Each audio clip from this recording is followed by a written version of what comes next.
school meals for 5 to 7-year-olds. All fantastic achievements we achieved in coalition. And no one's saying with our amendment that we're opposed to coalition.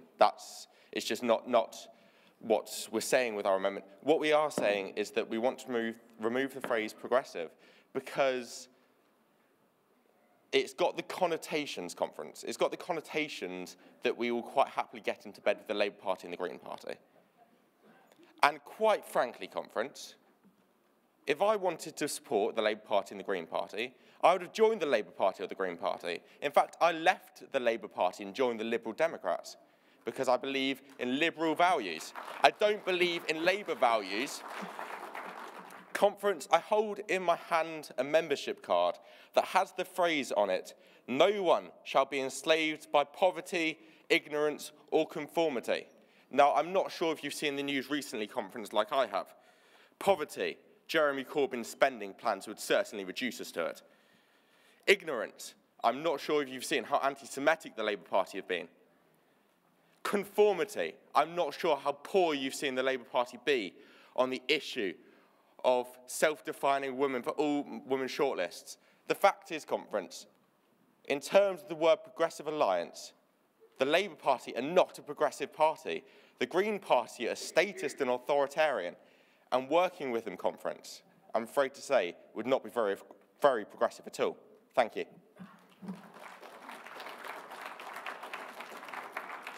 I ask Laura Gordon to stand by and now call Councillor Richard Kemp.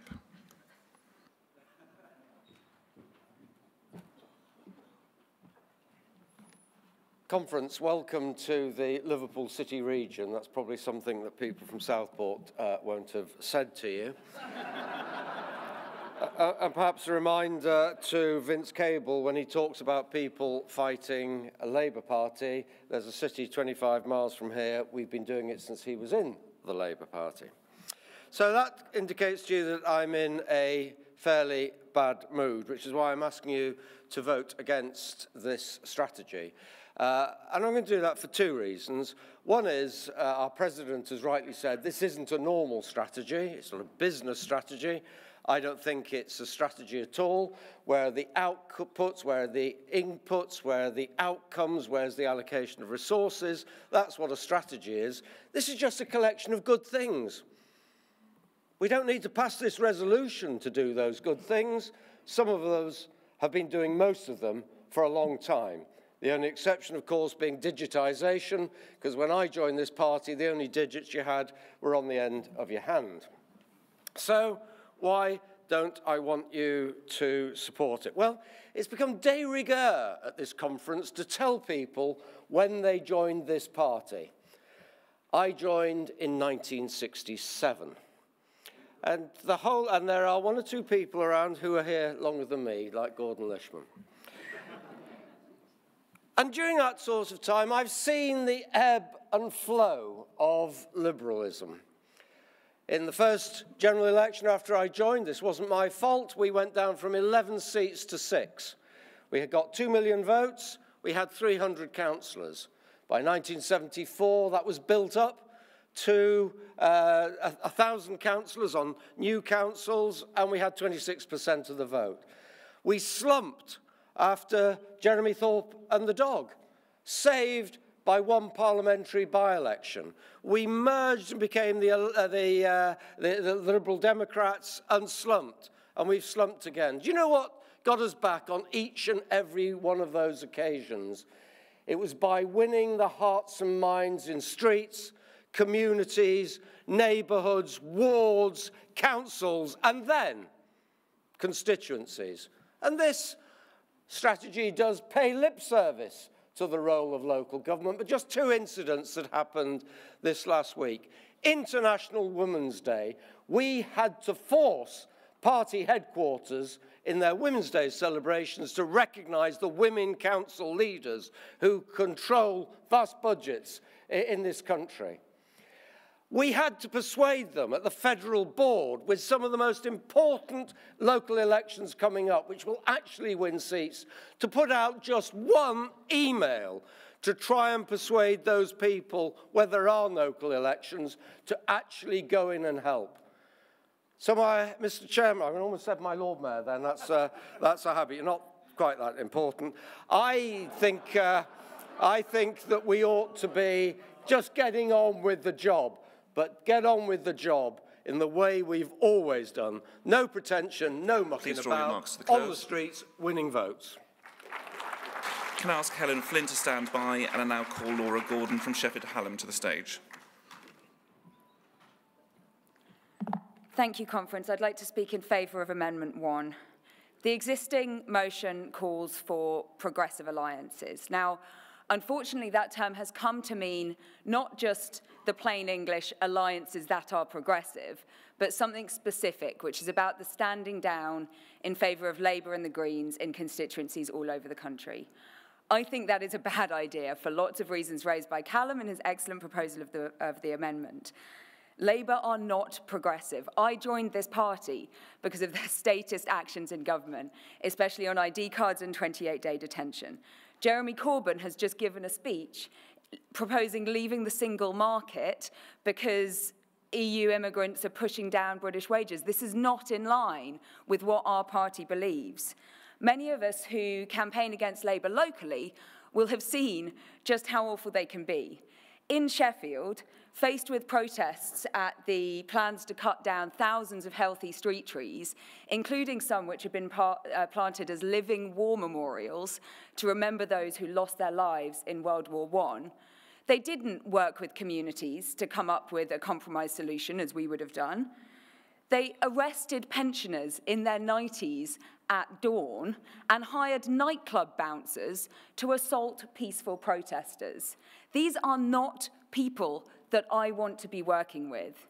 Calling for progressive alliances, passing a strategy calling for progressive alliances, would kill us in Labour-facing areas where we rely on Conservative tactical votes. It doesn't mean, passing Amendment 1 does not mean that we can't work with others to achieve shared goals, as our parliamentarians have done with both Labour and Conservative rebels on Brexit. It means that we are not tied to a particular way of doing it. Sal has talked about the importance of the word progressive and the way it reflects our values. I don't think that we need to include the word progressive in this specific context to reflect our values. I trust the values in this constitution and the values held by this party, and that if we are true to those values, the alliances that we come up with and the causes that we work with others on will always be progressive. Amendment 1 allows us to do that. It doesn't set up a hostage to fortune that would tie us to a particular way of working with others. Please pass Amendment 1, and please pass the motion as amended. Can I ask Rajan Chowdhury to stand by, and I now call Helen Flynn from Harrogate to the stage.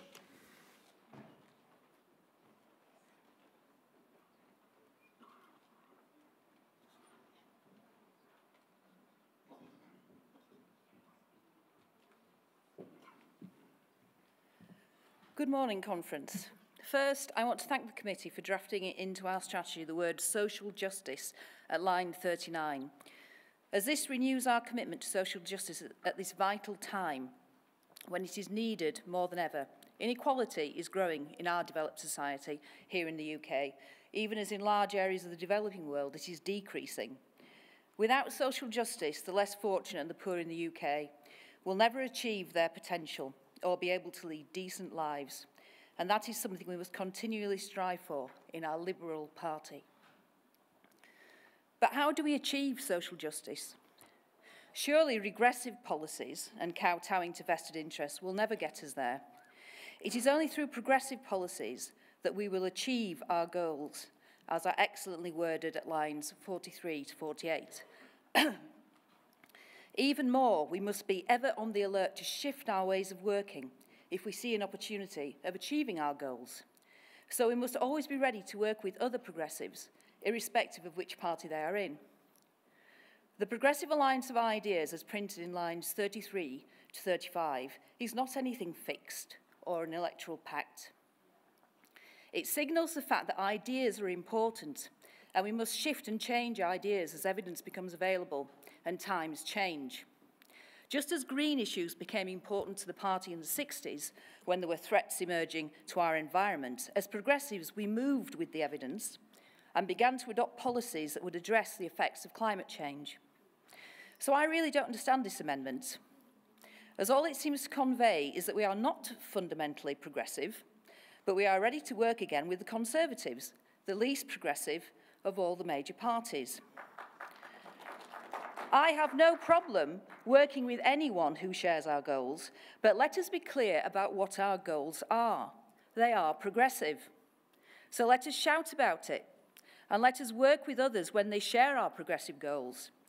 And this motion is not just about working with Labour, as others have said before, and trying to wreck this motion. Remember, this is a strategy motion. It's not a tactics motion. Be clear about that. So just at the time when we are striving to cement our identity in the public psyche, which this motion seeks to do, let us be proud of our progressive heritage, our progressive policies, and our progressive core. We owe it to all those Liberals who have gone before us and to our country to continue to be a progressive party. So please vote against the amendment, but in favour of the motion. Thank you.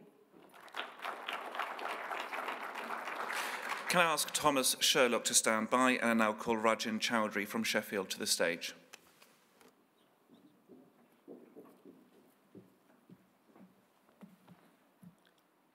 Facts. There is no more certain way to lose a campaign than to talk about facts and facts alone. When Vote Leave made its claims about £350 million and the NHS, Remain's response was rather like a teenager trying to deny a crush. The more the denials, the more it seemed like it was true. Facts have to be put into context, to tell a story, to be put into what cognitive scientists refer to as a frame.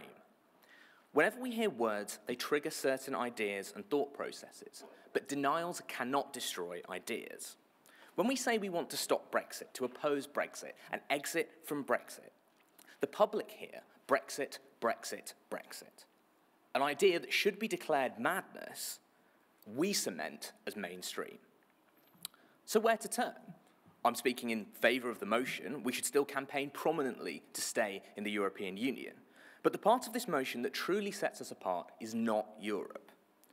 For decades, the party have been champions of local government, yet too rarely do we talk about localism.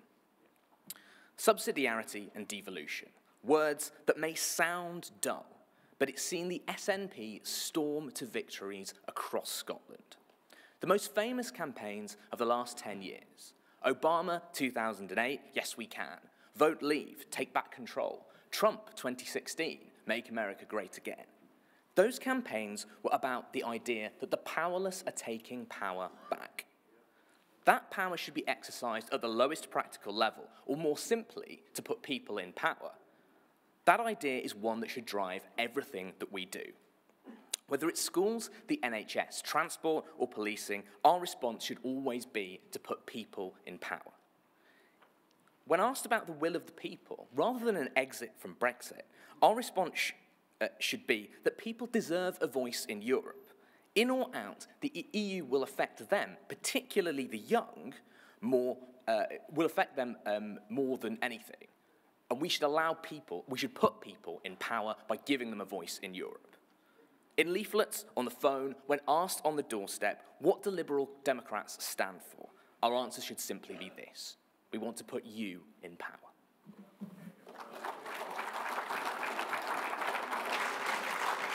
Can I ask Jim Williams to stand by, and I now call Thomas Sherlock from St Albans to the stage.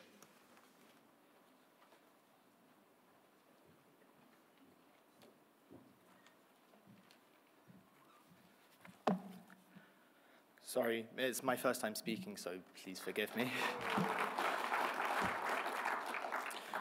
Conference. The theme of this motion is ambition. But it seems that this supposed strategy is for the most part devoid of this ambition. It has a focus on running strong campaigns at a local and at a grassroots level.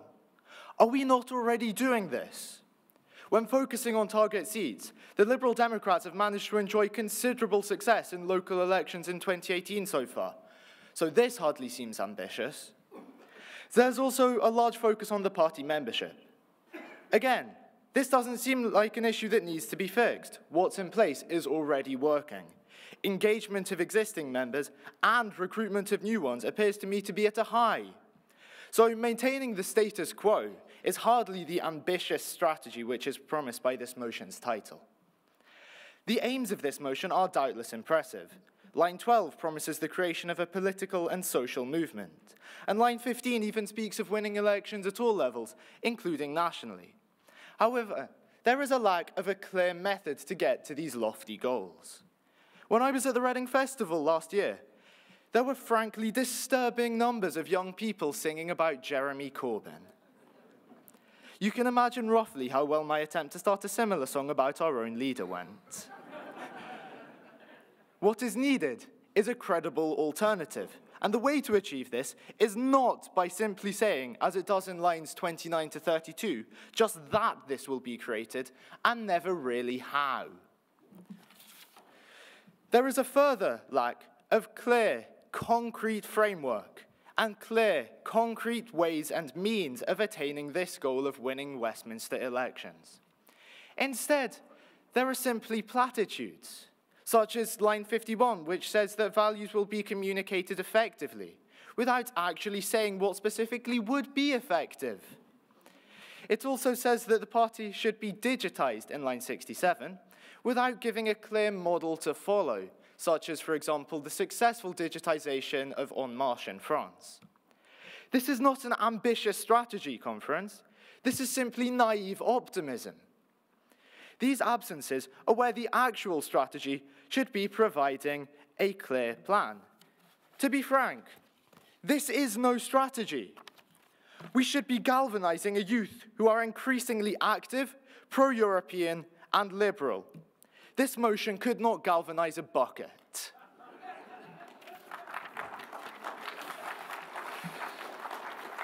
Can I ask Hugh James to stand by? Can I ask Hugh James to stand by? And I now call Jim Williams from Islington to the stage.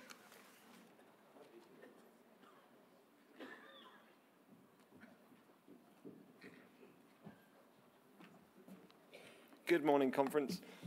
If I sound a little hoarse, the fact that I had the land running around my head as I wandered along to conference this morning may have indicated at what time I got to bed, so my apologies.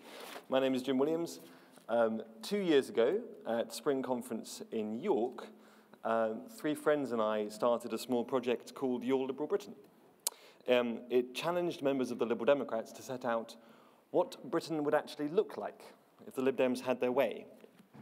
6 months ago, after what I'm told is the largest consultation the party ever experienced, after a writing competition, a writing process, a further party-wide consultation, a conveniently timed and entirely relaxing general election, yet more writing, and a final seal of approval from Sal Brinton and from Vince Cable, we launched the vision statement, Your Vision for Liberal Britain, at Autumn Conference last year.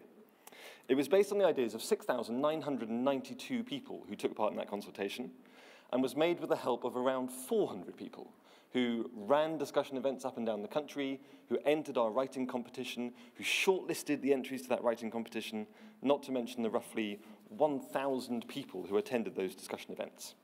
Today, an updated version of that vision statement that corrects some entirely deliberate typographic errors features in this strategy motion. I want to read it to you. So you might have seen this around conference. The vision statement is this bit here, highlighted in yellow. Our vision, a country to make you proud.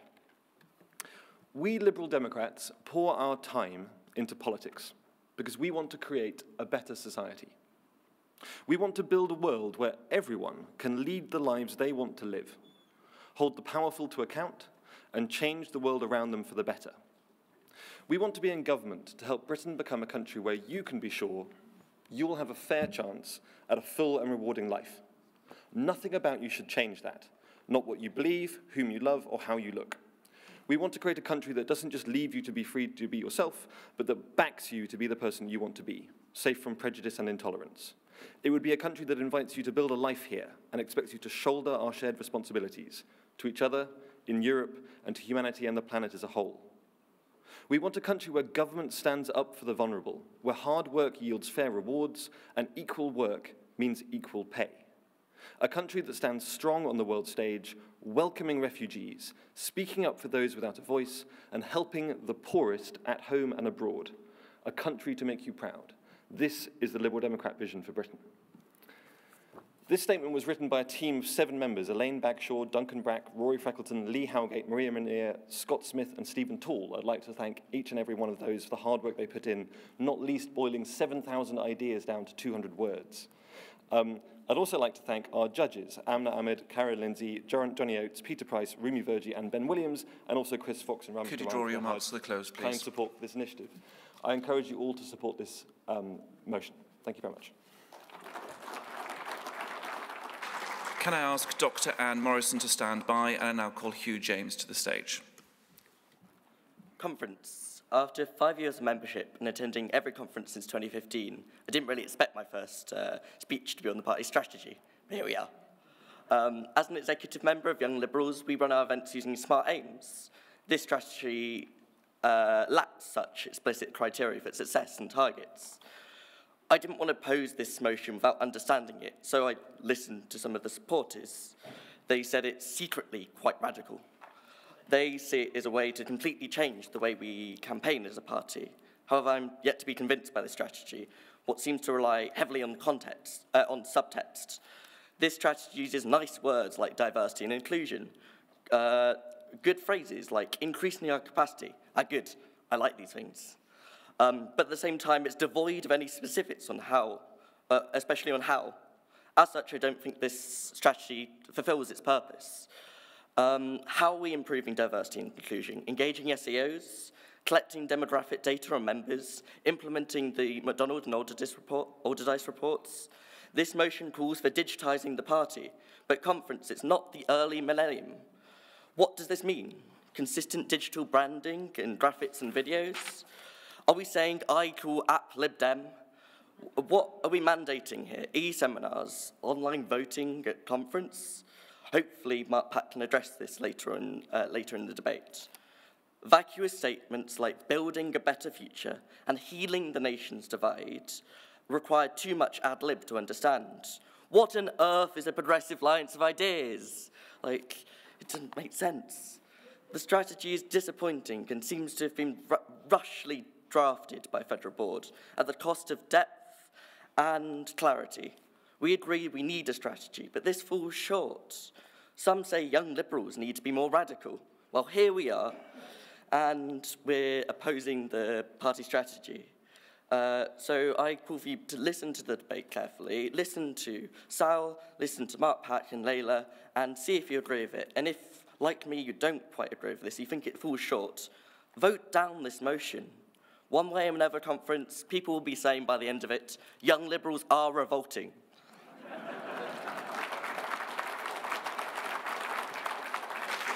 After the next speaker, we're going to move on to the request for a reference back, so I now ask Dr. Anne Morrison to the stage. Party, I'm not a first-time speaker. In fact, I think you're fed up with me. I'm opposing this motion.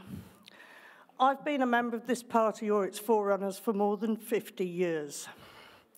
I'm a Liberal and a Democrat, and I'm ambitious, otherwise I wouldn't bother to keep coming, for our party, for our country, and for our planet.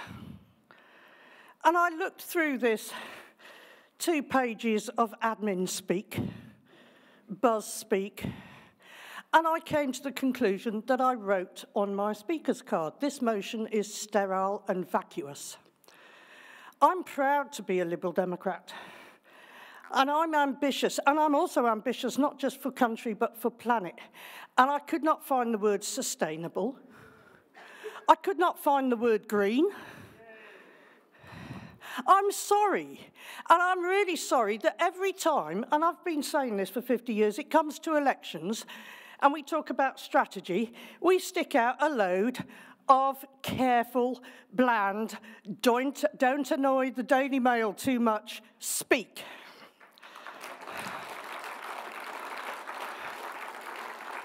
Our manifestos, when we have a party of brilliant policies that we come here and we vote for overwhelmingly, and we apparently believe in, boil it down to a lot of careful stuff in which, and I support all these things, don't get me wrong, NHS, the economy, education moves up. All the other things we believe in so strongly, including the environment, disappear or get into the footprints. We have brilliant policies. We have policies on drugs, on the sex trade, on prostitution, on the environment. Why don't they get into our party speak? You know, campaigns can be won. The people out there don't blindly follow the Daily Mail. To borrow words from a different campaign, people used to be out and proud, and it hurt, and it was difficult to do it.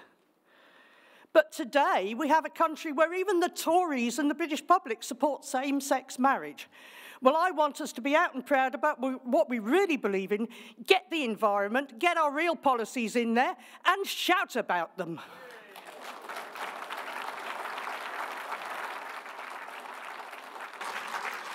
Okay, conference, as I mentioned earlier, we've received a request for a reference back under Standing Orders 11.3. It is from Tara Copeland from the Borough of Brent. The request is to refer the motion back to Federal Board. I will read out the statement of reasons, and then I will ask conference to vote if you want to hear a mini debate on the reference back. If you vote against a mini debate, we'll carry on with the debate. If you vote for the mini debate, we'll move on to a mini debate, and I'll call one speaker on either side of the argument. So the proposer of the refer back should stand by, and the proposer of the motion or a nominee should stand by. The statement of the reasons is, I agree we need a new party strategy, and we need to reassess our goals. I believe this strategy is a decent start, however, I do not think it goes far enough. More details should be worked out on how we achieve measures our goal, achieve and measure our goals, apologies, so we can move forward with clearer purpose. I want the Federal Board to make this strategy an excellent one. So can I have the lights up in the conference hall? And can I see everyone who would like to hear a mini debate? So those in favour of a mini debate, raise your voting cards.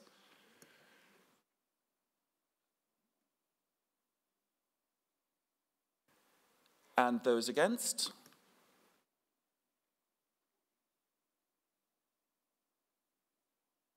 We will move to a mini debate. Can I please call Tara Copeland to the stage and ask Mark Pack to stand by? For operators of the lights, the speeches will be timed at 2 minutes apiece.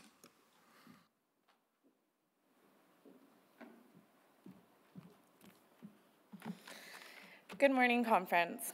I hope you are all feeling as bright-eyed and bushy-tailed as I am this morning after some truly unique and wonderful party spirit last night. However, this morning we are here to tackle an issue of critical importance to our party's strategy. I wholeheartedly agree that our party strategy needs to be reformed. We need to make sure we have a plan for how our party achieves the goals we set for ourselves. But I do not feel that the present strategy in many areas goes far enough. And I would argue, as made even more apparent by some of the speakers who have come forward, that I am not alone in this feeling. We need clarity in our goals, and we need clarity in the methods of how we reach these goals. This party strategy is just too vague in places where more detail is greatly needed. A party strategy should be better explain how and why the methods laid out are the best route forward for the party. These goals should be specific and measurable. We need to be able to look back in a year's time, in 5 years' time, and plainly see progress, our achievements, and our shortcomings. We need to be able to see where in our methods we went right and where we went wrong. I affirm that the strategy has great potential. I just believe that more can be done to make the strategy better. That with a little bit more time, a little bit more discussion, and maybe some more consultation, it can be proposed in the near future with a more direct and explicit message. Therefore, I implore you, conference, to vote in favor of referring the party strategy back to the Federal Board for further improvements and review. Thank you. Conference, after the next speaker, we will have a vote whether to refer back. If you decide not to refer back, we'll move back into debate, and the next speaker after that would be Simon Hughes, but I now ask Mark Pack to the stage. Thank you. Look at the state of our government. Look at our own sort of denuded political power. Look at the speed with which so many crucial Brexit deadlines are approaching. Look, frankly, at the news almost every day. There is a crucial and urgent need for us to rebuild further, to up our game, and to win on a scale beyond what we've ever achieved before. And the strategy proposed here is a radical plan to do just that. Because I have only 2 minutes, I'll just pick on one example. The core vote strategy the party proposed, the motion proposes, is about as different as you can get from our 2015 general election approach. Given the sad results of the 2015 election, I'm sure you can understand why the proposal is that we have a vastly different approach, but it's a radically different approach. Now, any motion cannot cover everything. People have made good points from the details of how we vote in internal party meetings through to how do we go about saving the planet. Even a motion at 84 lines cannot cover all of those. But what the Federal Board is absolutely committed to doing is coming up with those specific and measurable targets. What the Federal Policy Committee is intending to do as well is to come up with a new policy prospectus for debate at Autumn Conference. The best way, though, to get that policy prospectus right and integrated with the rest of what we do, the best way to get those specific and measurable targets in place, the best way to address the very good points that Tara and others made is to debate this strategy, to pass this strategy, and for us to get on with implementing it. There is an awful lot to do beyond what can be in a motion, however long that motion is. There's very little I've heard from people who've said, why isn't this in there, why isn't that in there, that, I disagree with. We do need to do those things. The best way to do those things, the urgent way to do those things, to meet our urgent political need, is to debate the strategy, to pass the strategy, and for us all to then get on and implement it. Thank you.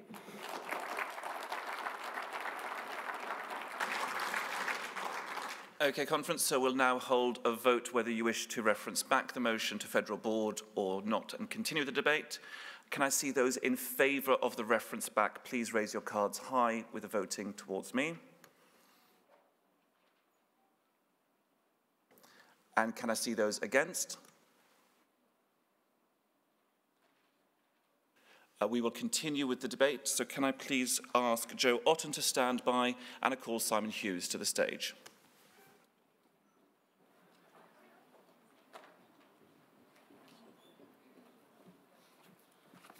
Chair, thank you very much.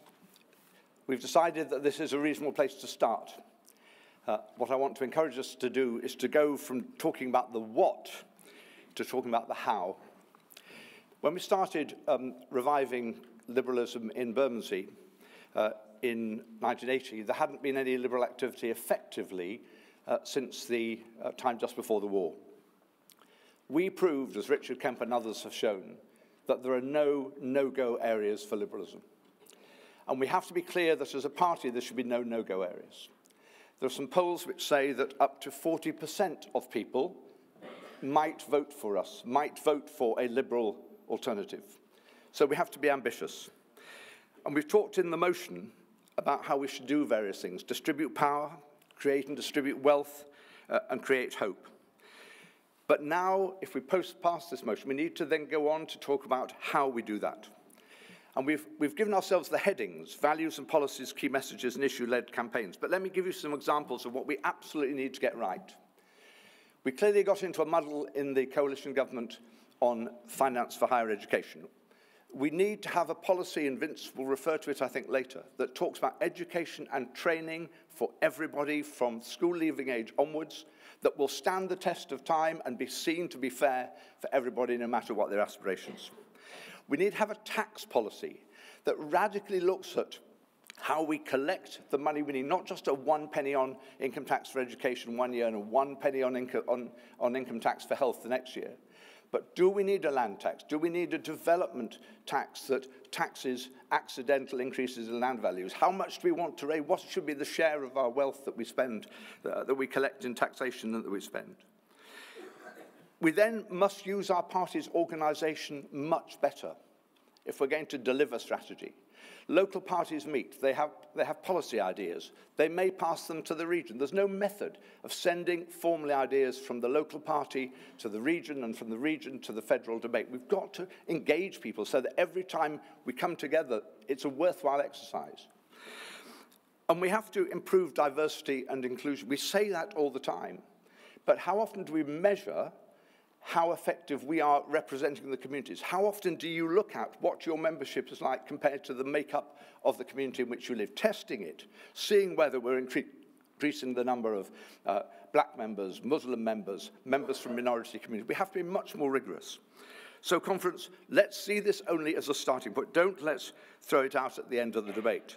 But then we have to be brave, we have to be clear, and we have to be visionary. And if we can't say what the party stands for, and why we're asking somebody to vote for us in less than a minute, we will not win the hearts and minds. Messages are the way that you deliver the strategy through the policy. We have to be clear, we have to be simple, but above all, we have to be brave and radical, as Liberals who've been successful have always been. Can I please ask Mark Pack to stand by? That's Mark Pack to stand by, and I call Joe Otten to the stage to summate on the amendment. Thank you. Thank you, Conference, and good morning. Conference, the fracture, the repercussions that are going through our politics from the Brexit vote have changed the game.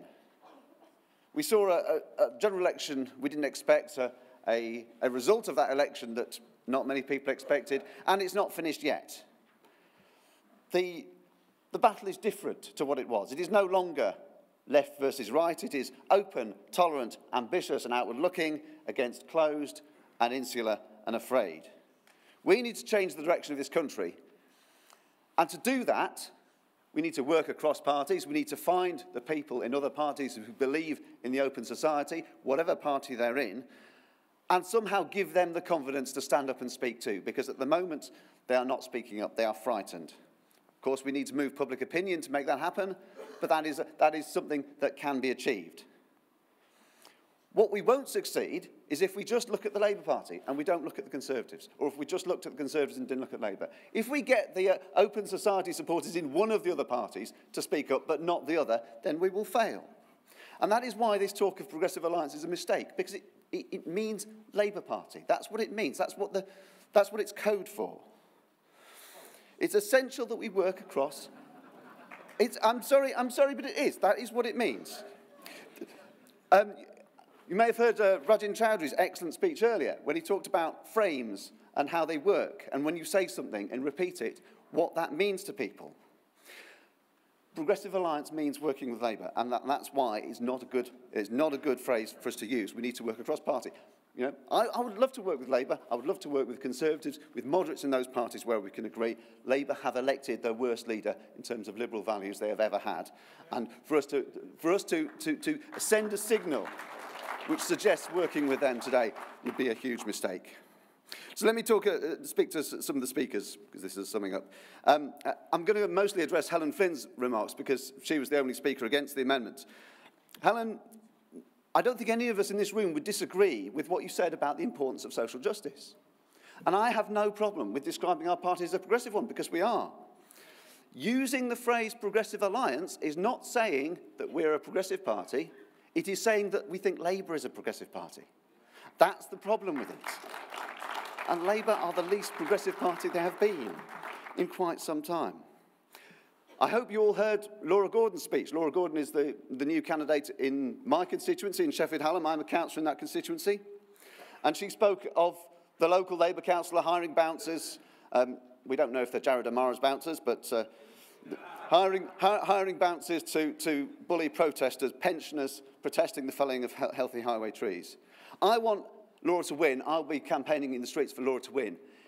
Every time we speak about progressive alliance, every time we say nice things about the Labour Party, because that's what that phrase means, we lose, in my constituent, in my ward, where I've spoken to my voters, we lose votes to the Conservatives. You're getting more people to vote Conservative instead of Liberal Democrat every time you use that phrase. Do not do that. If you believe in social justice, for goodness sake, do not do that. Please, support the amendment.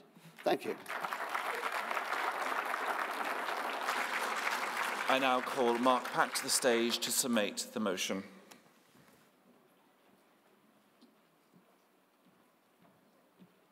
Hello again. So you had the shorter version of my speech earlier. Now are the collected, edited outtakes from that. But they are important because the motion is titled Ambitious for Our Party, Ambitious for Our Country, echoing Vince's leadership manifesto. And we should be. For the reasons I said earlier, we need to be. And let me just give you a couple of examples of the scale of the challenge in front of us.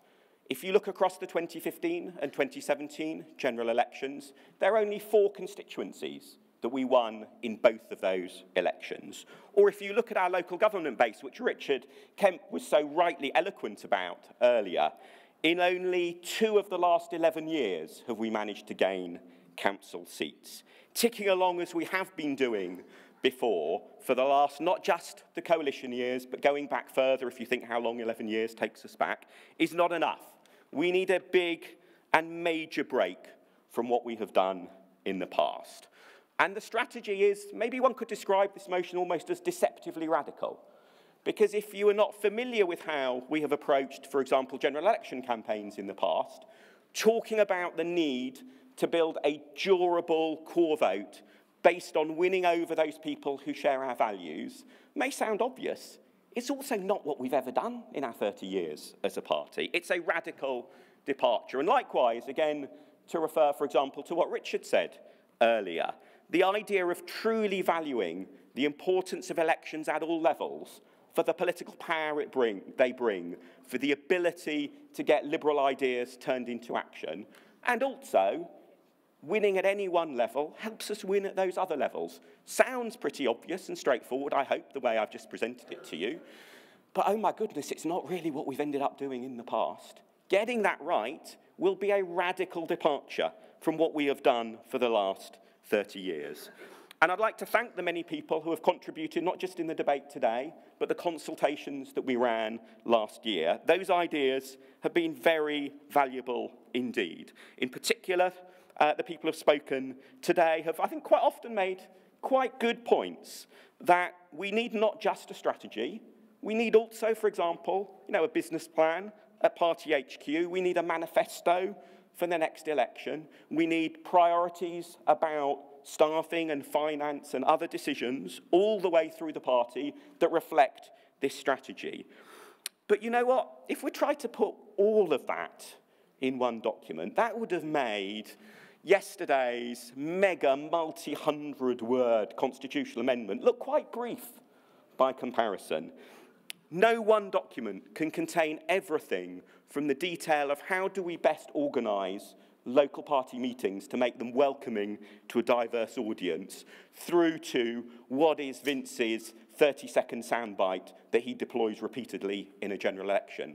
What this motion will do, though, what this strategy will do, though, is give us the right framework to get all of those elements right and for them all to be coordinated and adding up to more than the sum of the parts. Get this strategy right, and we can be bigger and more diverse than ever before. We can be more innovative and flexible than ever before, and crucially, we can be more successful than ever before. So let's get on, let's do that, and let's win.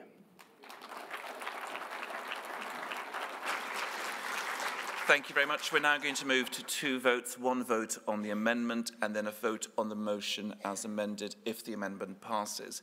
So can I please see all those in favour of the amendment to raise your voting cards?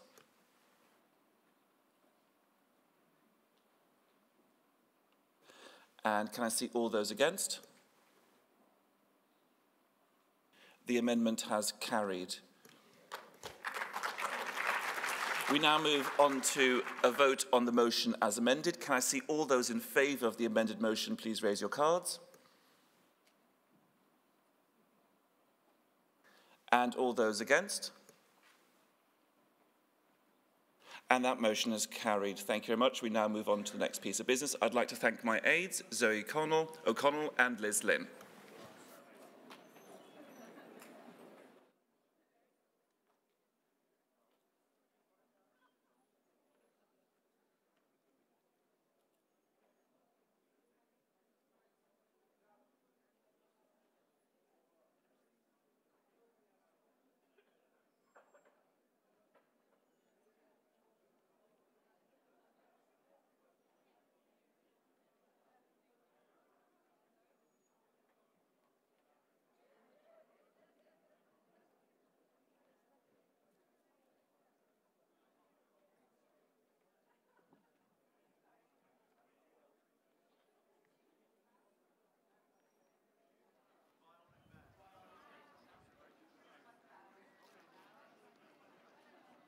Good morning, conference. Good morning, conference. This is F16 report. I'm Cara Jenkinson, and this is the report from our parliamentary parties. And I'm going to start off with Alistair Carmichael moving the report from our party in the House of Commons.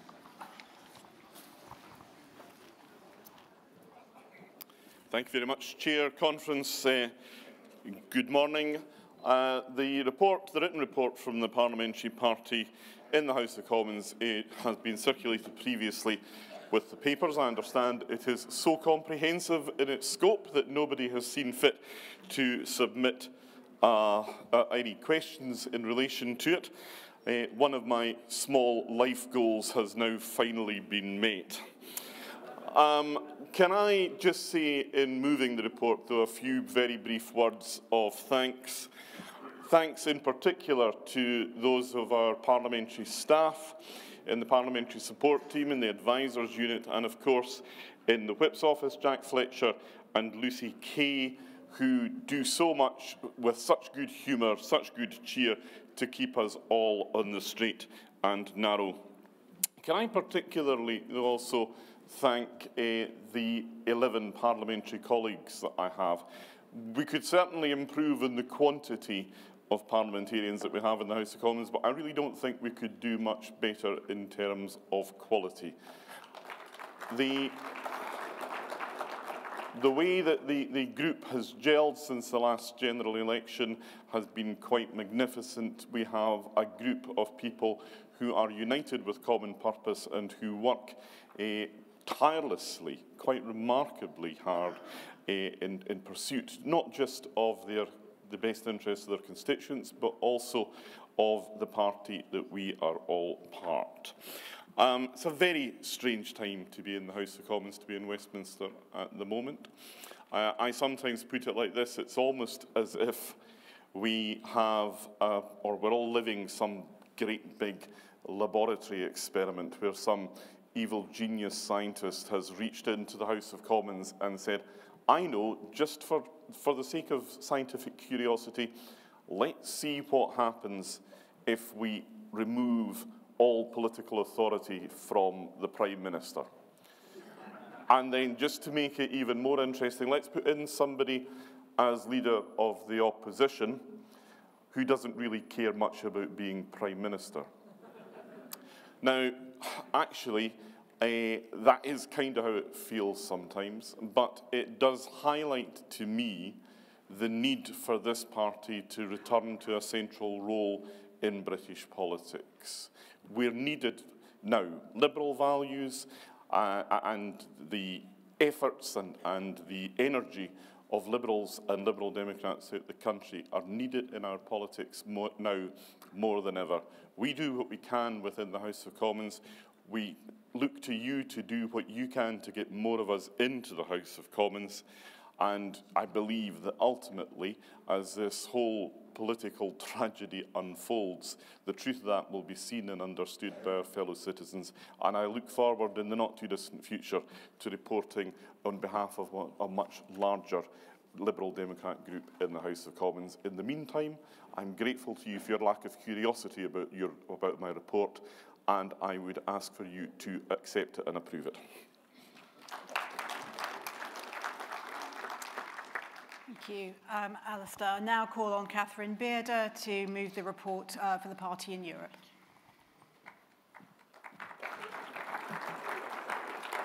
Somebody's stuck an exit from Brexit sticker on the podium. That's good.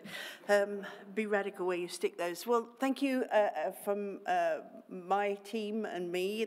No questions like Alistair. My report was long and has lots in there, and I'm sure you've all read it and inwardly digested it. Probably not. But just to keep you up to date with what I am doing now, Brexit, of course, is a daily grind for me. It's all consuming, whether I'm in the UK or whether I'm in Brussels or in Strasbourg. It's always there on the menu. High, though, is the citizens. We've done a lot of work. I work with a group of non-British MEPs defending the rights of citizens. The Parliament is the Parliament of the citizens, and in that we have Guy's support that we will continue to really fight to get and protect the rights that they have as European citizens. And we call them Brexit citizens, so wherever they live, they are being affected by Brexit. The timetable for whatever plan Mrs May and her motley crew come up with is very tight. We are expecting a deal on the table in October in the Parliament so that we can scrutinise that through our committees. All of the committees will have a function to scrutinise because it is so far-reaching. And then we will vote probably January or February, on whether we agree with the deal that has been done. And we can reject that deal. We can't amend it once it's been negotiated, but we can reject it. And that really is a scary thought if it isn't good enough. So we have a series of resolutions that are coming forward. Next week we're voting in Strasbourg on our bottom lines, our red lines, on what we will accept so that everybody is really clear. And it is no cherry picking. You will not have passporting for financial services if you are not in the single market, and there's a whole lot there. It's on the line. Go and look at that. I also, almost as a case of self-preservation, formed the cross-party group of pro-European MEPs. We meet regularly with Guy and with each other and have speakers and discussions about how we can best do that. We have Labour, we have Conservative there. We now have the two Conservative who are sitting in the EPP, the Christian Democrat Party. We have Plaid Cymru, Scottish Nationalists, and Greens, and we have invited Sinn Féin, but they don't come. They do sit in the Parliament, though, but they don't come to our cross-party work. And this week we met with the cross-party group in London, so that we're actually building a political team that is fighting, because, you know, Brexit is so serious. I think we just have to say this is so much bigger than politics. We have to work with whoever we can to up the volume, and I want you all to be those little boys and shout that the Brexit emperor has no clothes. He is naked, and we must shout that loud and clear. So the stuff that I went to Parliament to do, and that is working on the environment, and in particular natural environment, that has also continues to go along. We've sent a very long letter, and I got 65 MEPs from all countries to support that, a letter to Trump to say stop retain their trophy hunting ban. For elephants and ivory.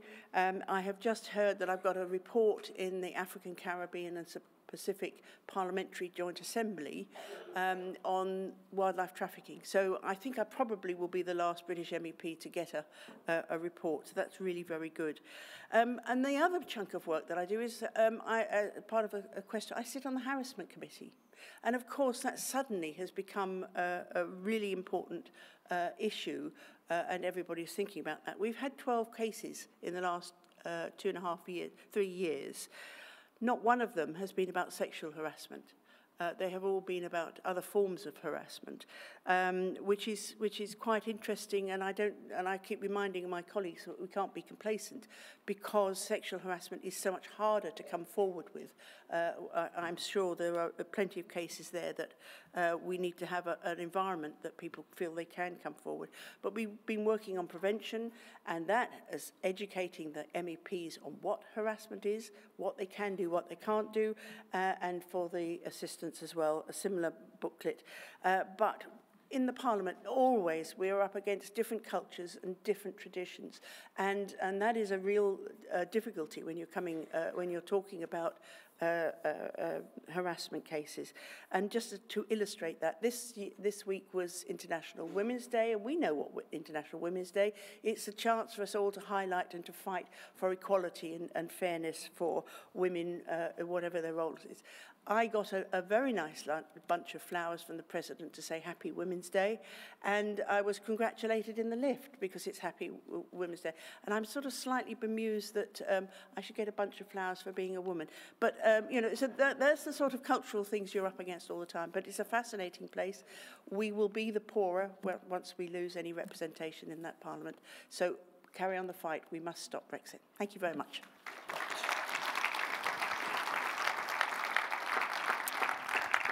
Thank you, Catherine. And I now call on Lord Dick Newby to move the report on behalf of the party in the House of Lords.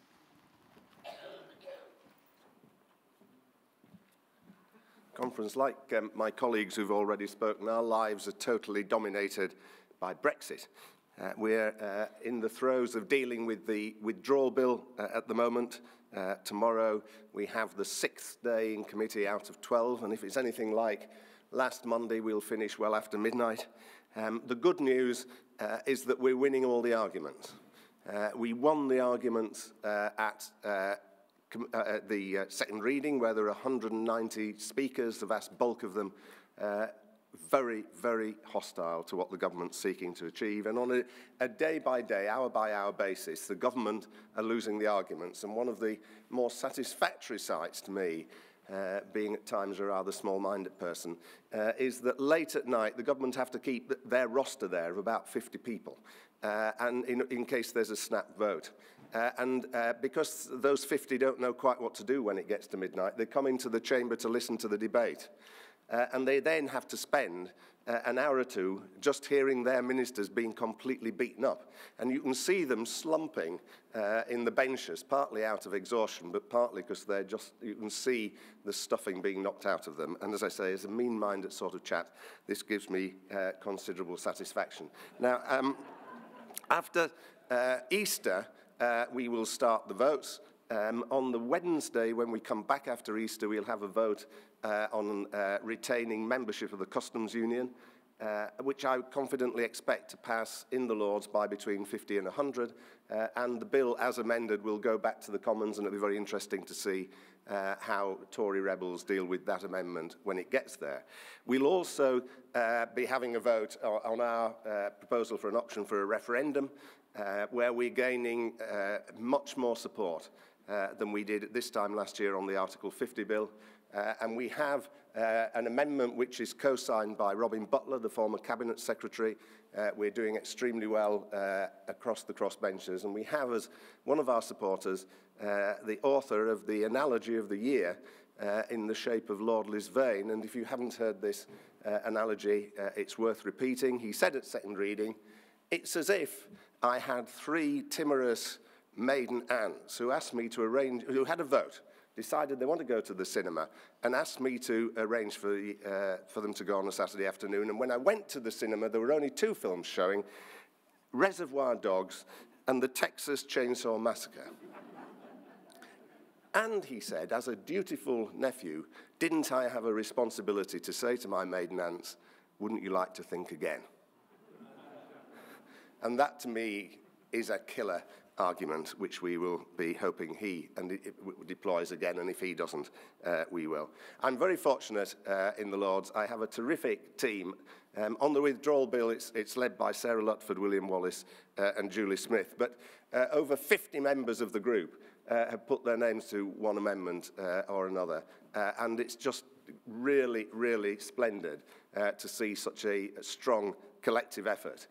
We're very well served by our staff, Elizabeth, Humphrey, Sarah, Maeve, and Jamila, but we realise we're in for a hard fight. It's a great privilege for all of us who are in the House of Lords to be your representatives there, and I hope and suspect that over the months ahead we might be able to make you proud. Thanks very much.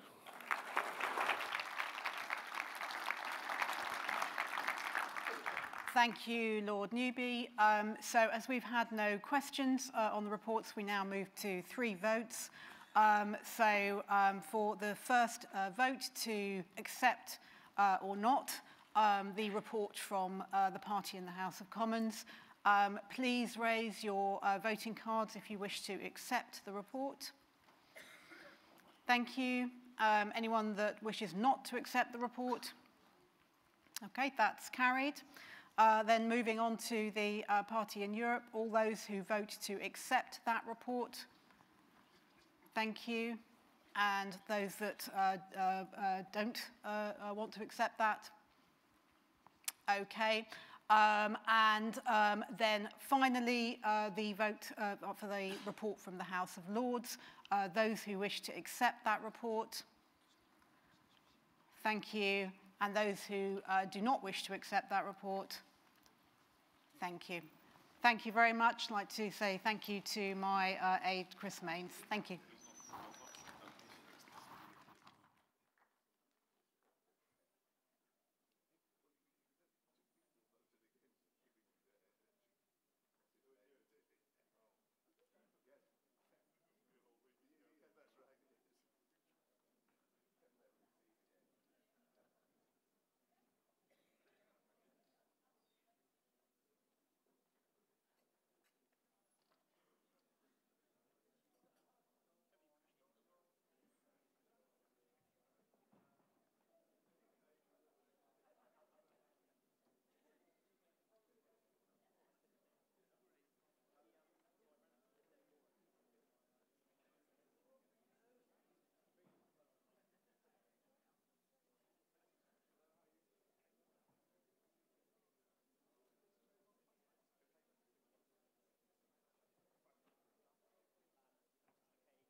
Good morning, Conference. My name is Mary Reid, and my aides for this debate are James Girling on the stage and Paul Tilsley in the hall. This is item F17, the emergency motion. This was the motion that was successful in the ballot of conference members yesterday, and it is the motion fixing rail franchising. You can find the motion on page 3 of Conference Daily. And as with all emergency motions, there are no amendments. Now, we've not had a great many cards in for this debate so far, so I have space for 2 or 3 more speakers, and you have 10 minutes to get a card in to the speakers table over there if you'd like to speak. I should also say, before somebody starts complaining, that I have had no cards from female speakers so far. There's a challenge.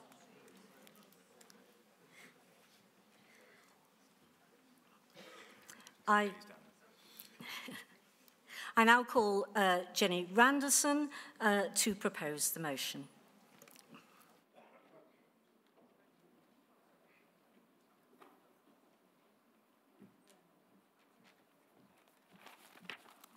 Good morning, Conference. If you travelled here by train this weekend, you probably have views on our railways, the need for modernisation and expansion at the very least. The 2 rail services referred to in this motion are simply the current services where the symptoms of stress in our railways are most acute. That's Southern and the East Coast Main Line. In the case of the East Coast, it's the 3rd time in 11 years that this franchise has failed. The concept of competition, the franchise model, has clearly gone badly wrong in some cases. The Southern franchise, for instance, was written to reward the operator even when the operator does a bad job, or actually no job at all, and by cancelling the trains. And the franchise also encourages the introduction of driver-only trains, the source of problems with the trade unions which have led to years of strikes. On the East Coast Main Line, Grayling's statement said, that Stagecoach and Virgin were losing money because they overbid. But I ask you, Conference, who encouraged them to overbid? Who accepted the overbid? And who designed the hopeless Southern contract? In both cases, the Department for Transport. If you talk to Virgin and Stagecoach, they say that their problems were made far worse by poor infrastructure, which the government had promised would be upgraded. But that wasn't done. So I ask you, Conference, where does the fundamental problem lie? I would say it's with an inept government. And what is Jeremy Corbyn's answer to problems on our railways? Give it all to the inept government. Now, I don't believe in rewarding failure, and as a Liberal, I don't think the answer to rail problems is to disrupt the whole system, even the bits that are performing well, by changing ownership. And where's the money going to come from? And we own half of it already, the fundamental part, Network Rail. So on the East Coast, the money should instead be spent on investment, on modernisation and repairs.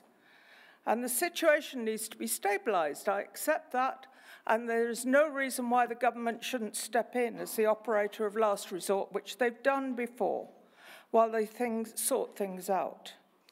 And the government needs to widen its horizons, look at different sorts of franchise, allow local government partnerships, for example, and even mutual partnerships of staff and passengers in some perhaps of the more straightforward franchises.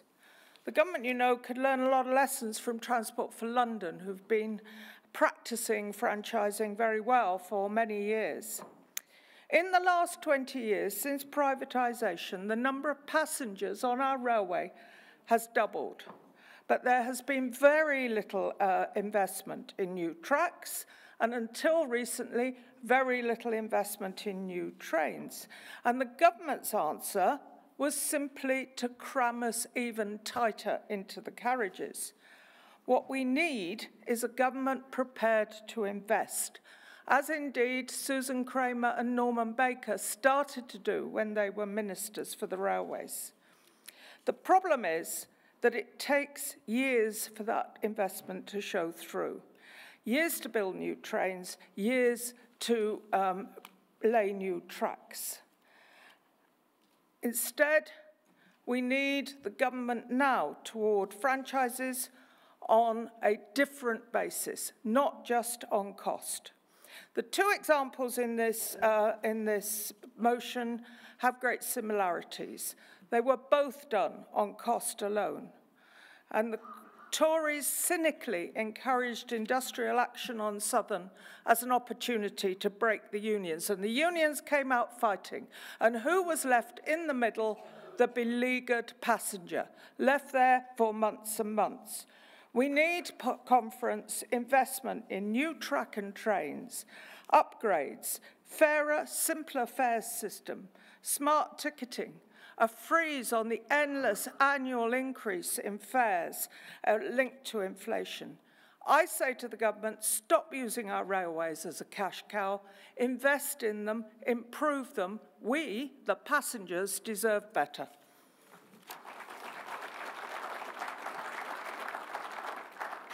Thank you, Jenny, who is, of course, our spokesperson on transport. Could Colin Rosensteel stand by? I now call Stephen Lloyd, the MP for Eastbourne.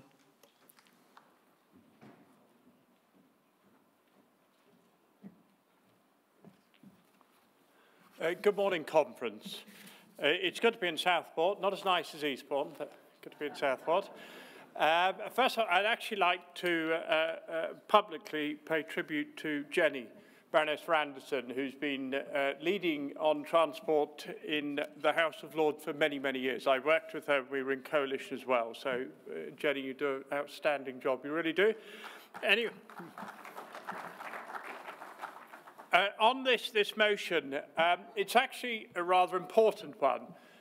Not least because, we've been dealing with the absolute shambles of certainly Southern Rail, which I'm I'm a sufferer of, so to speak, coming up from Eastbourne and also the East Coast, but equally other inadequate range services around the country.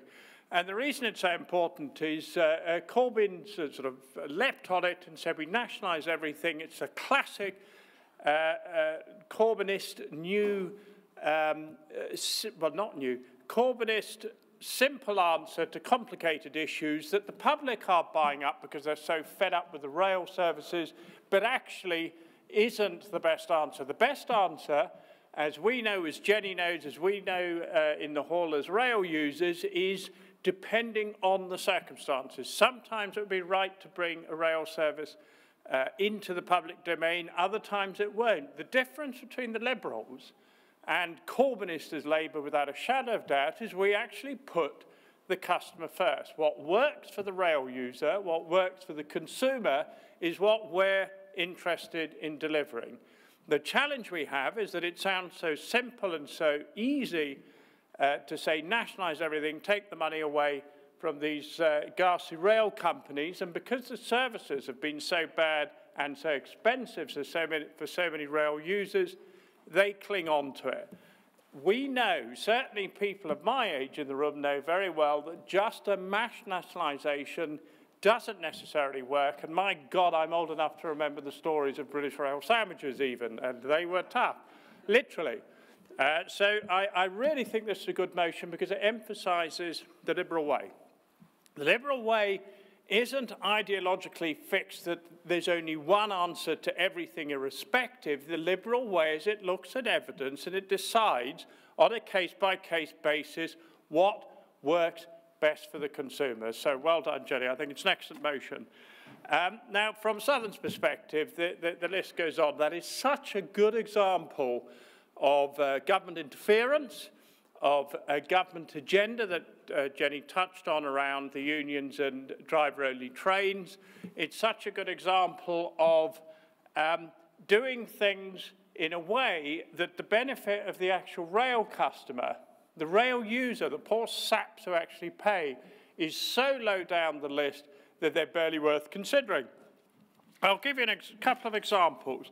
In the franchise, quite specifically, the one that won, which was GTR, had fewer drivers than the other applicants to the franchise.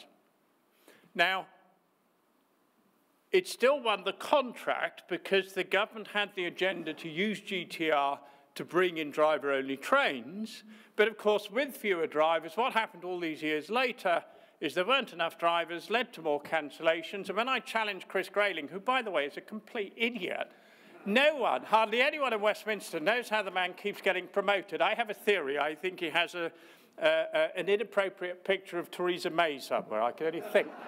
That's why the man keeps getting promoted.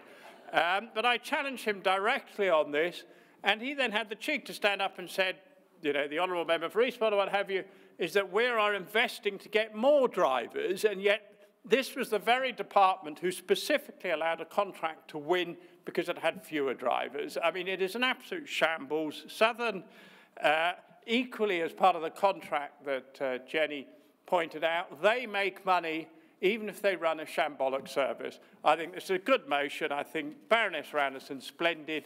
Have a safe journey home, particularly if you go by rail.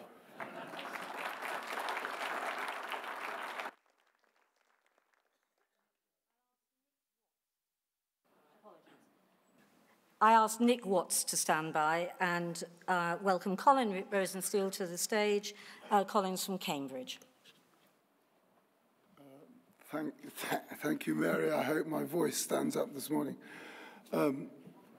First of all, I think as people involved in politics, we need to be very careful about what we say about the railways, because the great success of privatisation since the late 1990s is that by taking politicians out of running the railways, we have achieved a fantastic success in an industry that was in a steady decline in most of my earlier life. And we need to understand why that's happening. And one of the reasons is because the best way to run a successful railway system is to have it run by people who know how to run railways and not by ministers, particularly Chris Grayling and Andrew Adonis.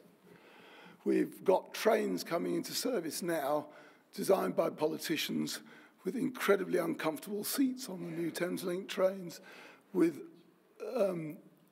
power arrangements on the intercity express trains on the Western region, where literally Chris Grayling thinks he can overcome the laws of physics by getting trains powered by diesel engines to go as fast as those powered by overhead electricity. There is no way to get the acceleration at the rail without kilowatts at the rail, and you can only get the quantity from overhead electricity to get fast trains getting up to 125 miles an hour going out west from Paddington, for example.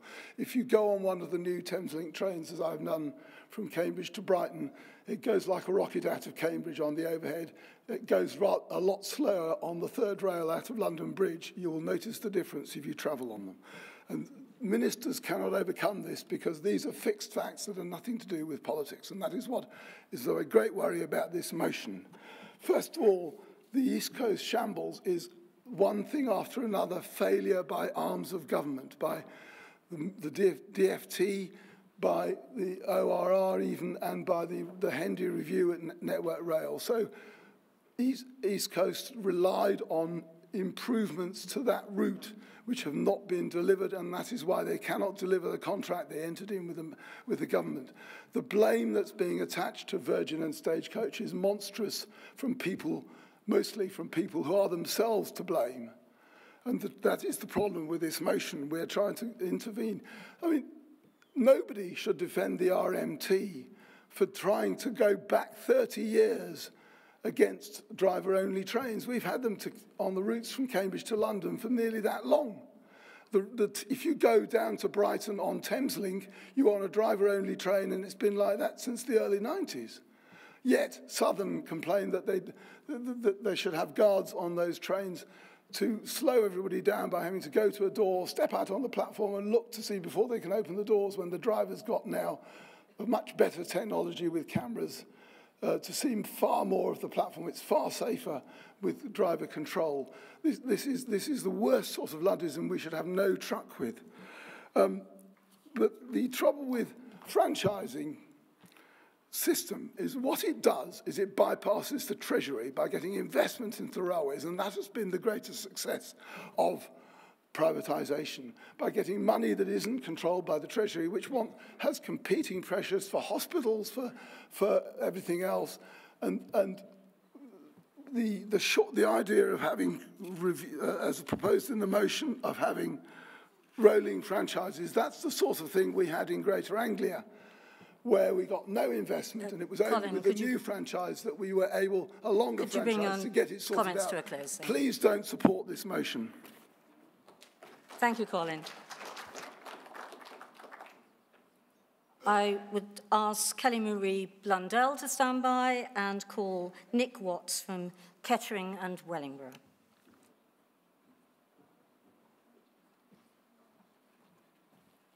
Good morning, Conference. I have to declare an interest. As a retired British Rail employee, one of the most eagerly awaited pieces of mail that drops through my letterbox in Kettering is the annual renewal of my staff privilege travel. This used to be dispensed by an organisation called Rail Staff Travel, latterly under the auspices of ATOC, but for the last couple of years the travel cards have come in mail headed Rail Delivery Group. Rail Delivery Group has acted as a pressure group for the existing rail passenger franchising system. I say that without fear of defaming anybody, because RDG have come to this conference and at fringe events they've defended and justified the existing franchising system.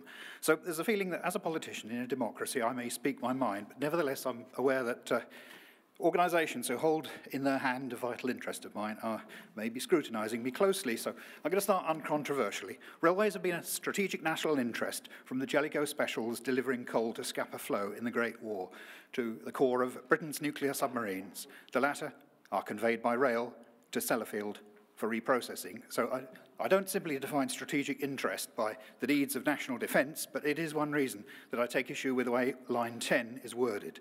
The other reason is rail freight. Railways have earned revenue from carrying freight since the Stockton and Darlington in 1825. In the marketised railway of post-privatisation, rail freight is something of a Cinderella sector of business. If freight is Cinderella, who are the ugly sisters? Perhaps it's some of the passenger franchises that this emergency motion is addressing. Improvements to allow passenger trains to travel faster and more reliably with more carriages must usually be arranged jointly between a passenger operator looking to grow a future franchise and Network Rail. The public body, Network Rail, has had a patchy record in infrastructure project delivery recently, but nevertheless, if a passenger franchise holder with shareholders fails to deliver on things that are under its control, which it has promised, I agree that it should be sanctioned, as in point 2, lines 28 and 29 of this motion. Now, railway guards are people who, like me, join the railway out of enthusiasm and wish to be involved in situations where an awareness of the operational railway and teamwork with the train driver are involved, and examples of this the implementation of Rulebook Section K and Section M. RMT support their wish. Now, I note Vince's pragmatic outlook on trade unions, which he took in a Q&A yesterday. However, I believe Southern does not want them to release the doors if a passenger becomes trapped, because Southern sees as the driver's area of responsibility. So guards are only to be responsible for revenue, ticket checking, or the issue of penalty tickets, for answering travel inquiries, etc. It's wrong to use Southern's intending passengers, that's you if you travel on Southern, as an ideological battering ram to force through changes in the culture of rail employees to streamline the accretion of the train company's profits. Now, I pull my punches at this point and say I've no evidence that Rail Delivery Group has sanctioned this, and I wouldn't dare to suggest that they have. However, the government and the DfT have certainly exacerbated this bitter dispute. Rail franchises must be fixed. Could you bring your comments to a close, please? And Cinderella will go to the ball. Thank you. Could Andrew Haldane please stand by? I now call Kelly Marie Blundell from Lewis. Conference, rail franchising is broken. I live in a town called Seaford, which is about 10 miles west of Brighton. And last year, 2 years ago, we had 18 months of replacement buses. This is because of the strikes, this is because of the conflict between the government and the unions, and this is because of inept rail franchise management. I want to tell you exactly what it's like for me as a commuter. I would frequently get out of work in London and sit at Clapham Junction, and I'd watch the announcements over and over and think, how far south do I have to get before I get a taxi? That's the reality that thousands of people are facing every day on Southern Rail. I've led protests to the Department of Transport, and they have still done nothing. This motion goes far to address the problems with rail franchising, but perhaps the one thing that is missing for me is transparency and accountability. Now, I'm very lucky having Norman Baker in my constituency. We've done a lot on the trains, as much as we can, but actually what we need is for Southern Rail and for the other inept rail franchise companies to be stripped of their contracts and to be taken away and given to someone that can run it. At the moment, the contracts are shrouded in opacity, and we cannot see whether they are delivering the KPIs that they are set to deliver. Until we can do that, we can't hold them accountable, and we can't say, you're messing our lives up by not running the trains on time. So, Conference, I implore you, please support this motion.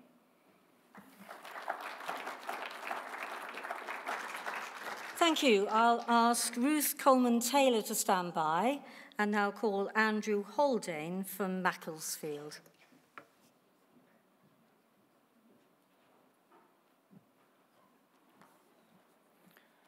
Good morning, Conference.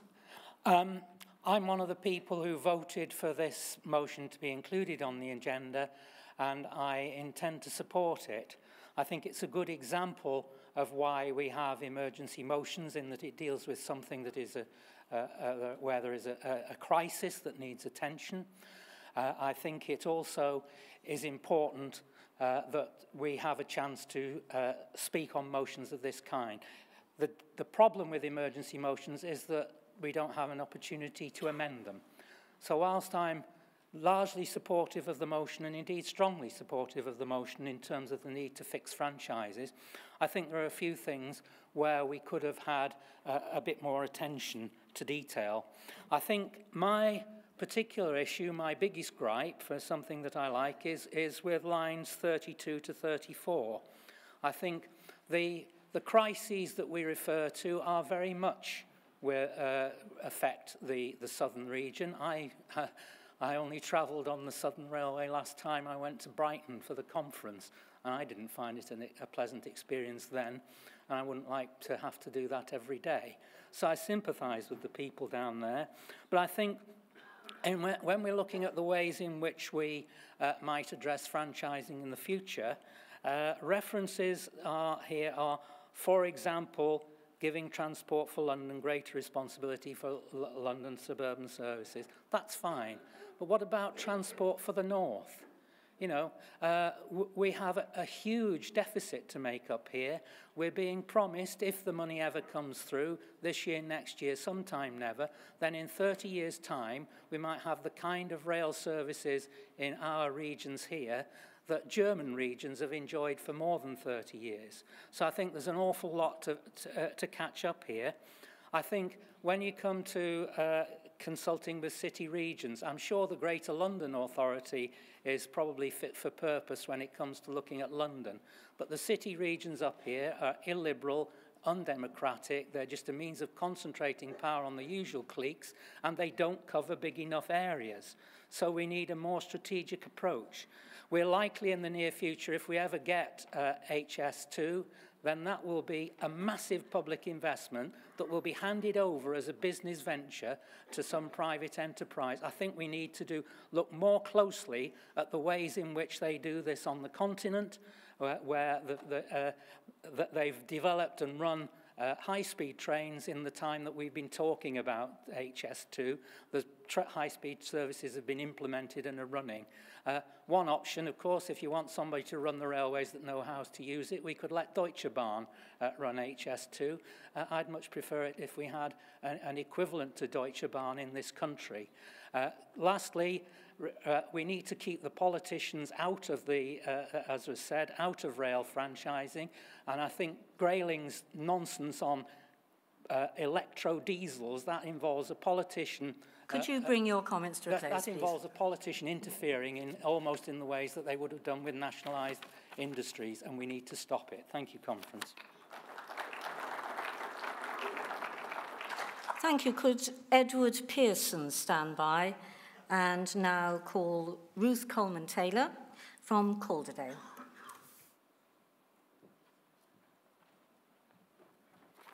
Good morning, Conference.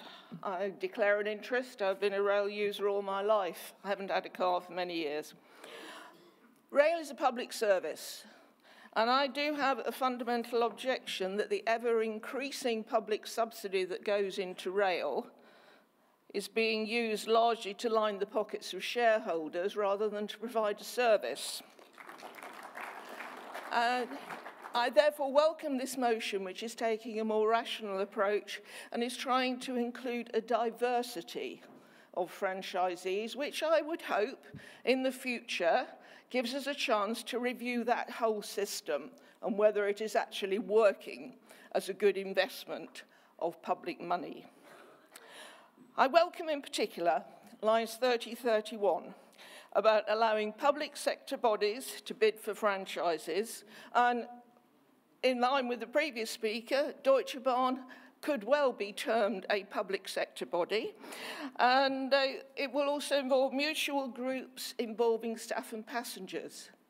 Is it not astonishing, after all the years of supposedly improving rail by franchising, we are finally the first party to suggest we should have franchises which directly involve the experience of real people who travel on real trains and have the daily experience of what the service is actually doing.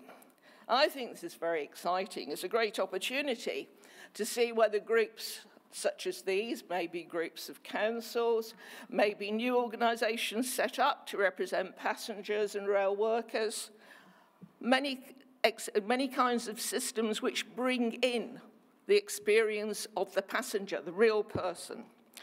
It would be a great opportunity to find out whether this can indeed provide a better service at a better price than the bodies which appear to be mainly in existence to hoover up public subsidy and invest it in other things. I urge you to support the motion, and in particular, to support and publicise this section of it. But don't just vote for it. Go home, get these organisations formed so we can actually take a punt on bidding for franchises and doing it better.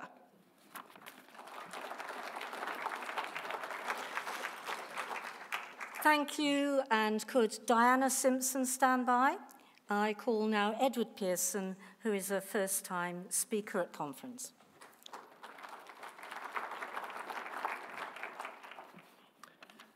Thank you, Chair.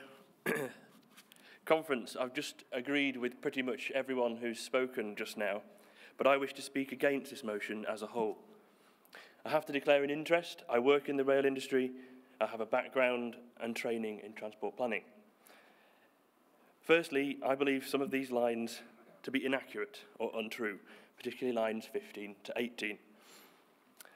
Secondly, the 4 fixes proposed in lines 26 to 34, which I believe are very well intentioned and have some gems of some really great policy, will not address or not go far enough to address the problems with franchising and railways as a whole. We have Labour calling for renationalisation without any explanation of how that would make things better. We have the Conservatives now looking at reintegration of track and train, something the industry has been calling for, but they have no understanding of how this would work and how to achieve this.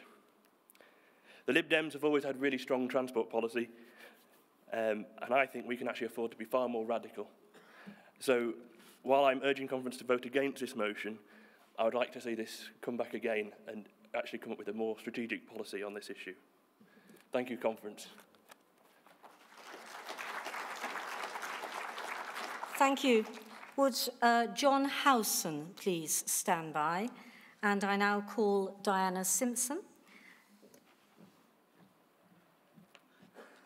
Good morning, conference. Diana Simpson, City of Durham. Baroness Randerson, in her opening remarks, spoke about the condition of some of the rolling stock on our trains. I would like to just make 1 or 2 comments about the experience of our journey here to Southport from Durham. On arriving at Manchester Victoria, the diesel train, which we just caught by the skin of our teeth, was absolutely filling the platform with diesel fumes. I'm sure that the air pollution there was really quite horrendous. It made me feel sick. I'm not normally sick on trains, but it made me feel sick before we started the journey. That's how bad the diesel fumes were on the platform. Our train from Durham was late to start with, so that's why we only caught the other one by the skin of our teeth. The train was late from Durham. The ticket inspector on the train explained to us that the train was late because they'd been held up on the journey up north before they turned to go back south from Newcastle. And this was due partly to the fact that nowadays, instead of 45 minutes at each end, so that the trains can be cleaned and the reservations can be put in place, etc., they only have 15 minutes now at each end before they turn around and come back again. Consequently, the train hadn't been cleaned, the toilets were filthy, paper was everywhere, the reservation cards weren't in the right places, and this was the experience we had on just this one journey. We travel by train again next weekend. I'm hoping that it's a vast improvement on the experience of coming here to Southport. Thank you, conference. Thank you. Would Dave Ryder-Mills stand by? And I now call Councillor John Howson from Oxford West and Abingdon.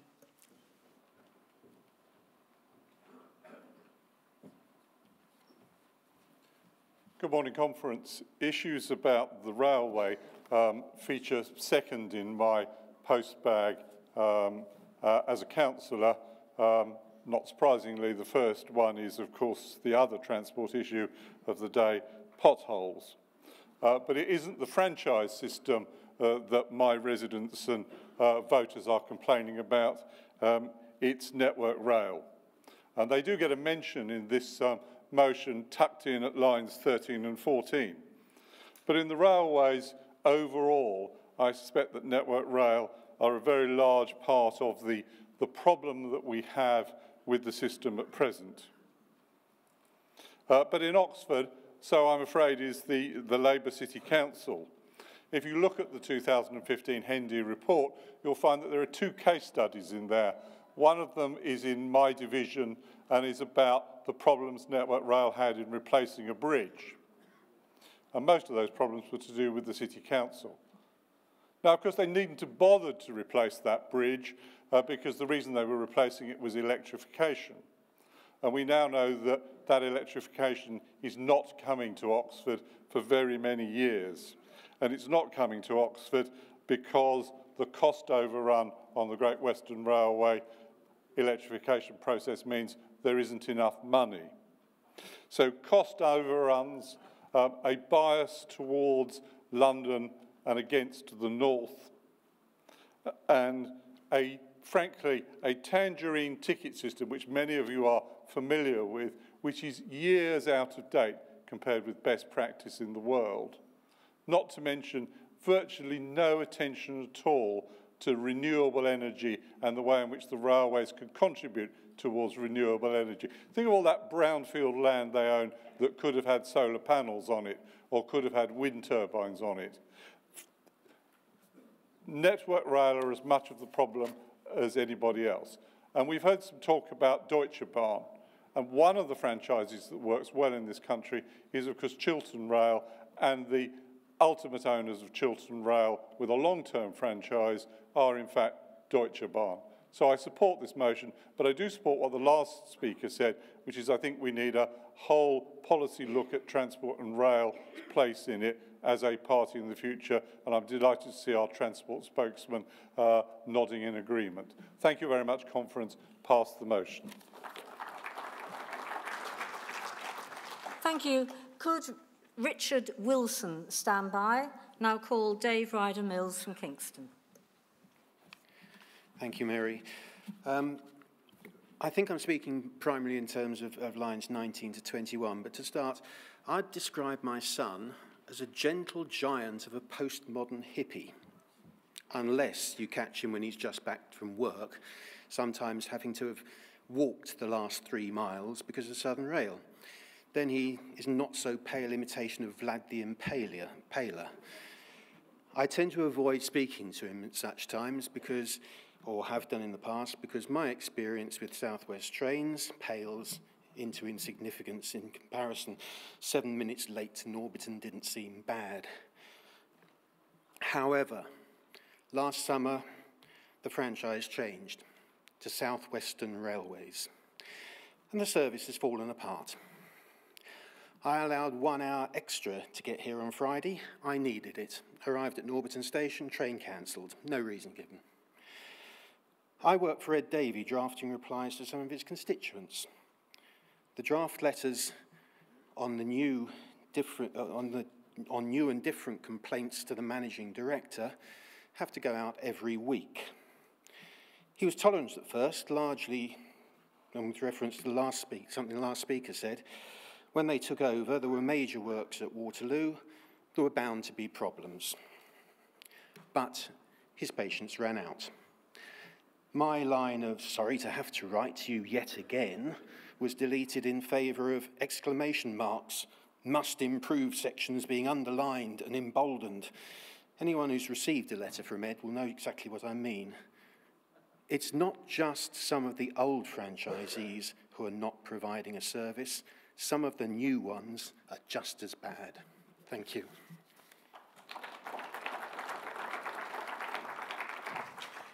Could Mike Green please stand by? I call Richard Wilson from Manchester, Gorton Central and Blackby. I'll correct that, Blakely, apparently. One of the great quirks of our English language. I'm an expert on British place name pronunciations.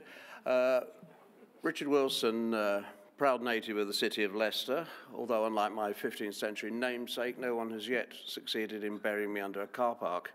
But I believe there are old friends here who would cheerfully do so on occasions.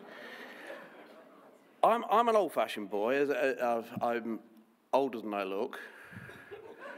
And I was a child in the 1950s when this country was a land of hope, where things really did seem to get better all the time in the post-war period. Not the spurious Mandelsonian Blair, things can only get better, wiggling your bottoms to some disco tune, but real progress where real houses were built for people, transport was improved, people were optimistic, and people believed in the common weal, believed that there were certain things which were beyond the profit motive, did not necessarily lend themselves to someone being able to get their snout in the trough. And I'm trying not to call people like Richard Branson parasites, but I find it very difficult, because in real economic terms, under franchising, under privatization, the public subsidy to the railways and to public transport in general has been higher than it was when these things were publicly owned. So, in the words of Harold Macmillan, we sold off the family silver. And indeed, of course, some of them are, in a sense, publicly owned now, but they're publicly owned by other countries, and they're publicly owned enterprises. And I don't think we should, I'm sure, I know that Deutsche Bahn is an efficient company, but I think we should have enough pride that we can do the same. There's no ethnic or nationalistic reason why we couldn't, within this country, do the same. We should be examining their methodology and how they go about things. And the only reason I wanted to speak against the motion was really to suggest that I don't think it really goes far enough. I was very pleased with what Kelly Marie and Ruth said, because I think they were going further down the road. But I am somewhat attracted by what John McDonnell has said about taking franchises back as they fall vacant, because obviously renationalising would be extremely expensive because of contracts and so on. But I think it's great that we're discussing this, and I hope we can move forward, because I do feel for the people who find themselves facing the daily grind of travelling on systems where they simply don't get what they pay for. Now, in 50 years of speaking conferences of one sort or another for the Liberals, I've never yet had a red light, so I don't intend to start now, so I'll finish there. Thank you.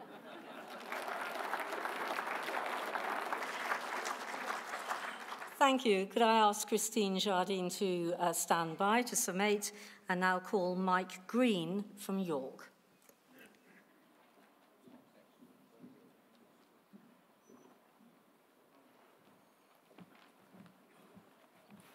Hello, conference. So, I mean, if we look at the metrics, if we want to say that there is a problem with the franchises, let's look. I've chosen two particular metrics to look at in the general sense. The first of those is customer satisfaction. Now, if the franchise was working, surely the franchises would come out top in the customer satisfaction measures. That's not true. The top three are all open access operators, and after that is a concessionary services, which are TfL and Merseyrail. So clearly there are systems of running the railways, which are functioning better and getting more in terms of customer satisfaction than the franchises. And then the other is in terms of public subsidy. Now, not only is there has been the claim that by the government that they're trying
We've had a lot of requests to speak.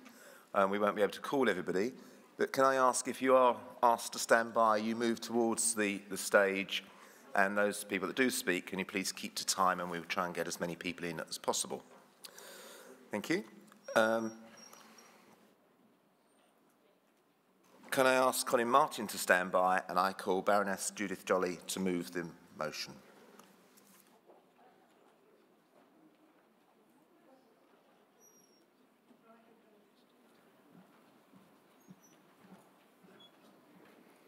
Good morning, Conference. It's a real pleasure to be here speaking to you for the first time as Lib Dem Health spokesperson and marking something as important as the 70th anniversary of our treasured National Health Service. But before I move on to the substance of the motion, I wanted to take a moment to say what an honour it's been to take over from Norman. They're enormous shoes to fill. He's done so much for the party in his time as health spokesperson and for the NHS and care services during his time as minister. So I'm not sure if he's in the room, but he should be. Thank you, Norman.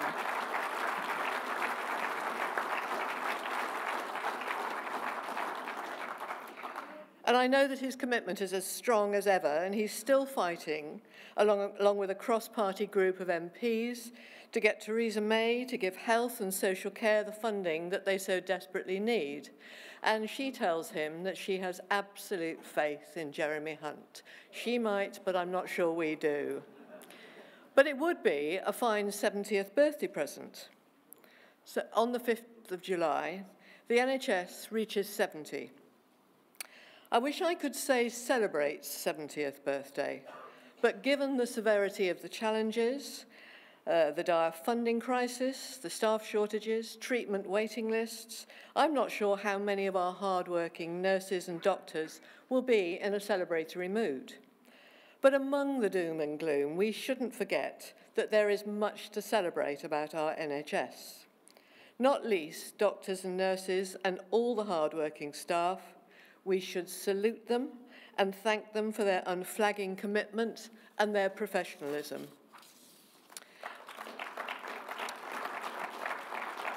And the NHS remains our most treasured national institution.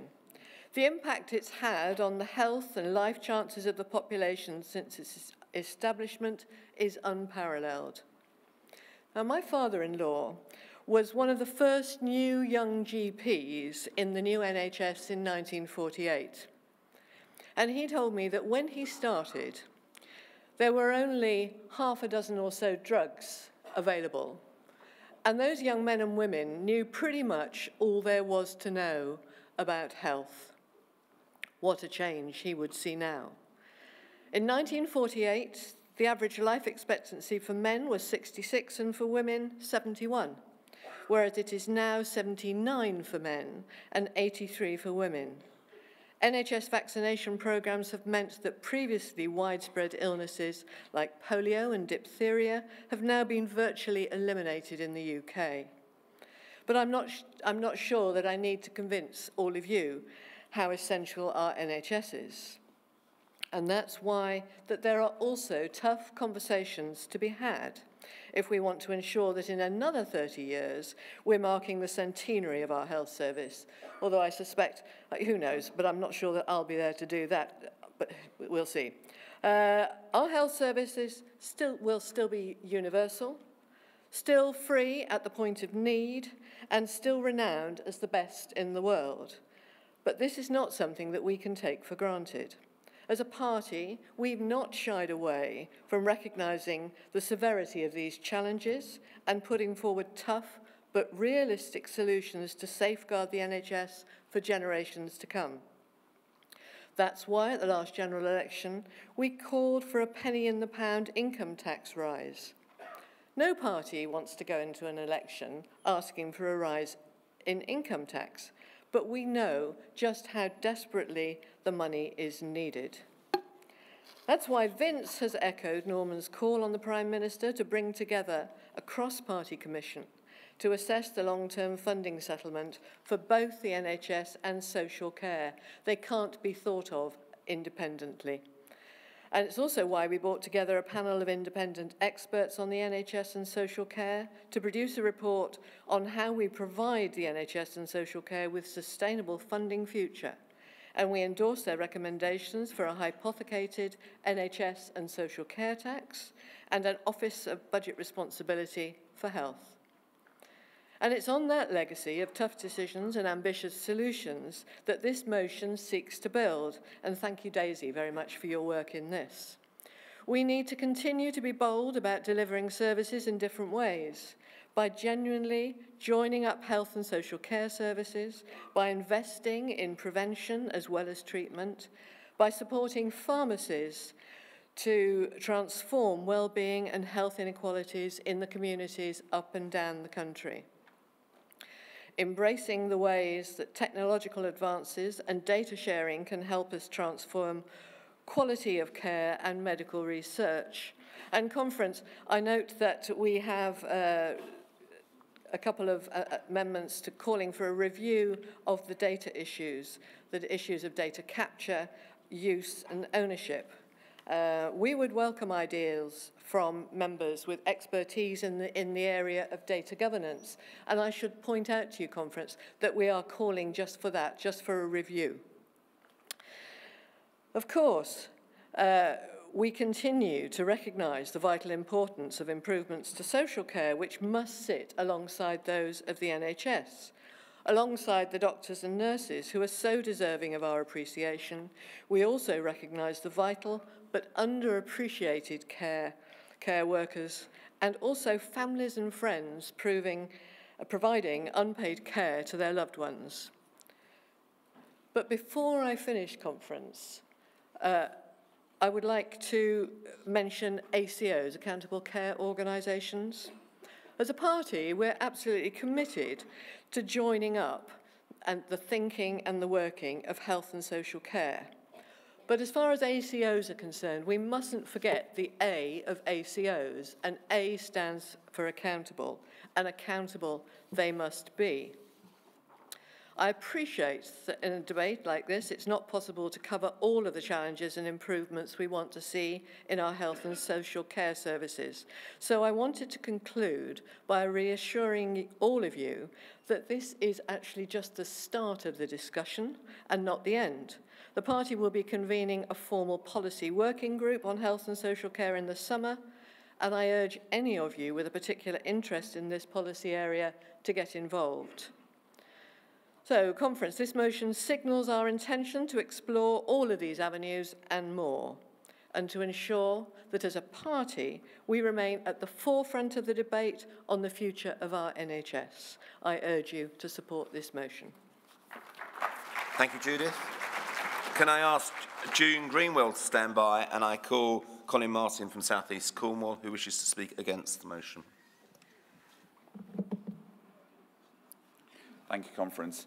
I stood for election to Cornwall Council last year because I wanted to stand up against the harm being done to our NHS by the Conservative government and also by senior managers, both in the Council and the NHS, who see it as their job to make do with what we've got, rather than being honest and saying it can't be done.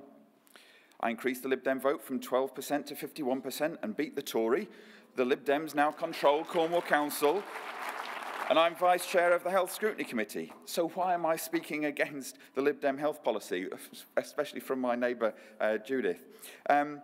Well, I can't object to the first 17 lines of what the conference celebrates about the NHS, but then I suppose neither would Jeremy Hunt or Jeremy Corbyn.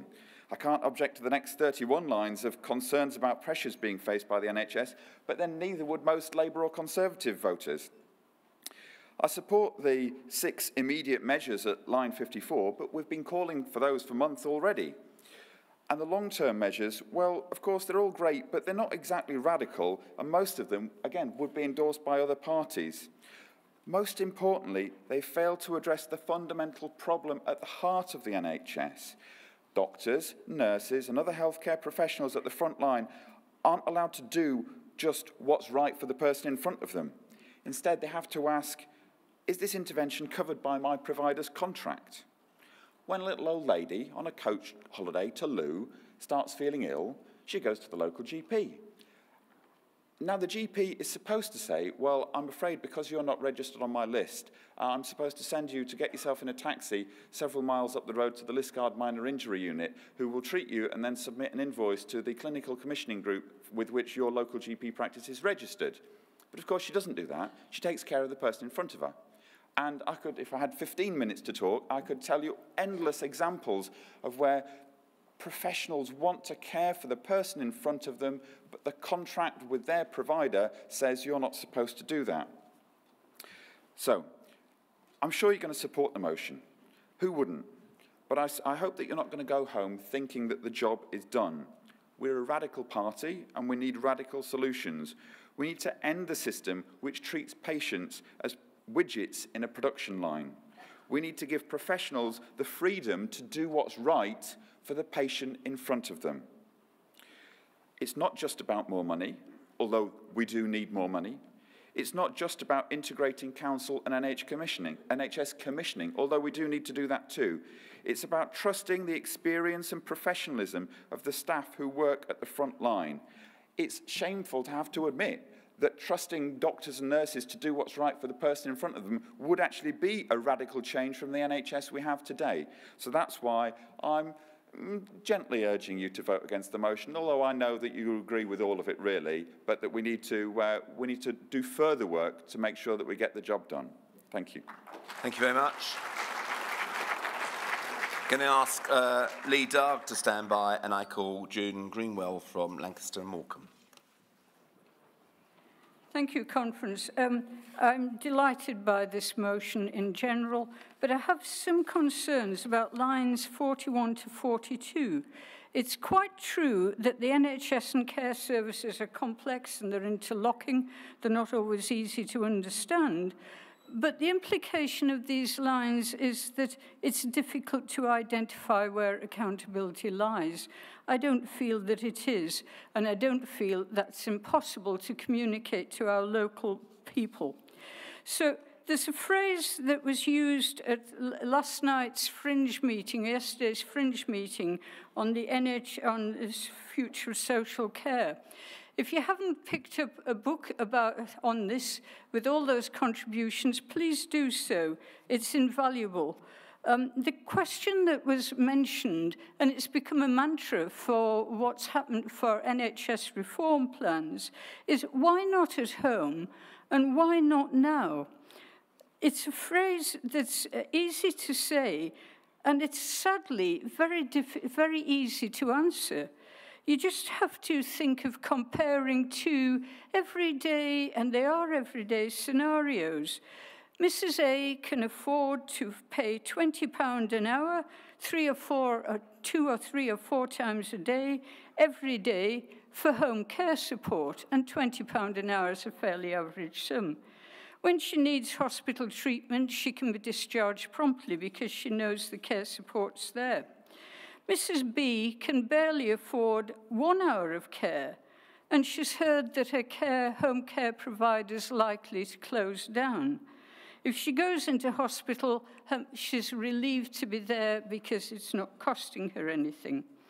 So that's home care. Now, in the at the end of last year, the Competition and Markets Authority produced a report on what's happening in care homes and nursing homes. And I have to say, I never thought I'd live to see the day when I was recommending to you a report from the Competition and Markets Authority, but it's absolutely stunning in the energy with which it proclaims the need for additional funding to be directed as a priority to those people who need local authority financial support in order to fund their care services, their residential care. They pointed out that there's now a £250 gap on average between what a local authority can afford to pay for a week in a care home and what the care home is obliged to charge in order to stay in business. And I can tell you from my experience of being a trustee of a not-for-profit care home, that doesn't just apply to rapacious, greedy commercial providers. It's equally true for us if we want to provide a good quality service, to pay our staff a decent level of wages, to provide...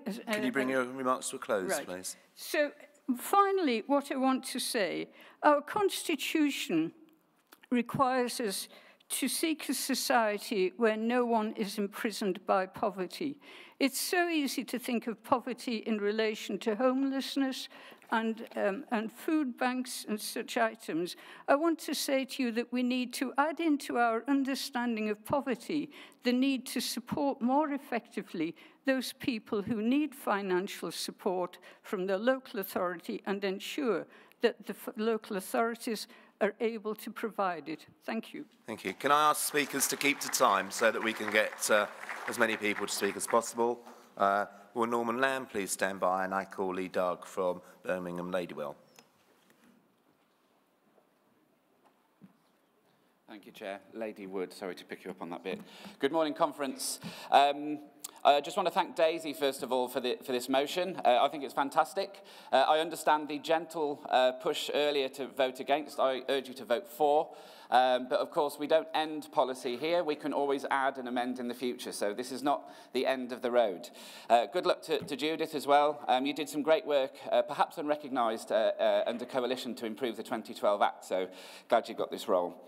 I had it at the top of my speech here to congratulate Layla Moran on becoming an MP before I realised I was reading my education speech. But I still think it's pretty cool she's an MP now, so I'm happy to repeat that anyway. Thanks to the Lib Dems, I've actually got a pretty good job in this party. It's self-appointed. I've decided I'm the chief cheerleader for Norman Lamb. He does amazing work that I continually remind him of, and we do here at conference. I've got a big mouth, so it makes it easy, but the work you do, Norman, makes the job very easy, so thank you for what you do.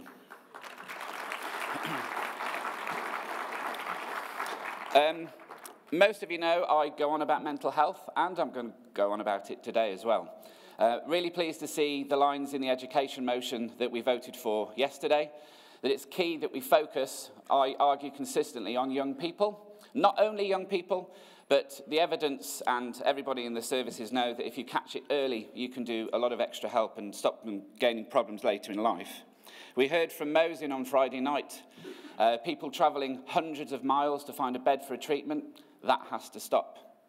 We hear about people with eating disorders. If they can manage to get to a service, then told that their BMI is not low enough to get access to a service. That has to stop. We have to make sure that we also remember that we've got to campaign on mental health. I'm going to challenge all of you to do this in your communities, in your local parties, in your regions, because I do believe that as a party we think, oh, we've done mental health, we can park that one now. Great work Norman did, and a shout out to Paul Burstow as well, of course. But we haven't. We've scratched the surface. We haven't got anywhere near where we need to be. So please, I urge you that you need to campaign on mental health as a party. Be proud of what we've done, but please don't think we've finished the job because we're nowhere near. The more noise we make, it will help with that F word that we all know is the main problem behind the problems in the NHS, and that's funding. We all go on about funding. The more noise we make, the more local action and regional action and national action we have, we're going to get funding because the political pressure will become too much. And when we get into government and Norman becomes Health Secretary, we'll make things a lot better.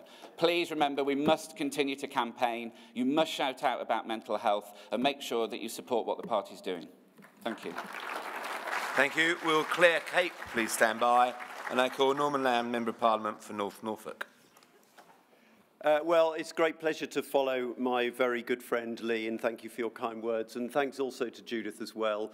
This portfolio is in very safe hands with Judith. She's brilliant.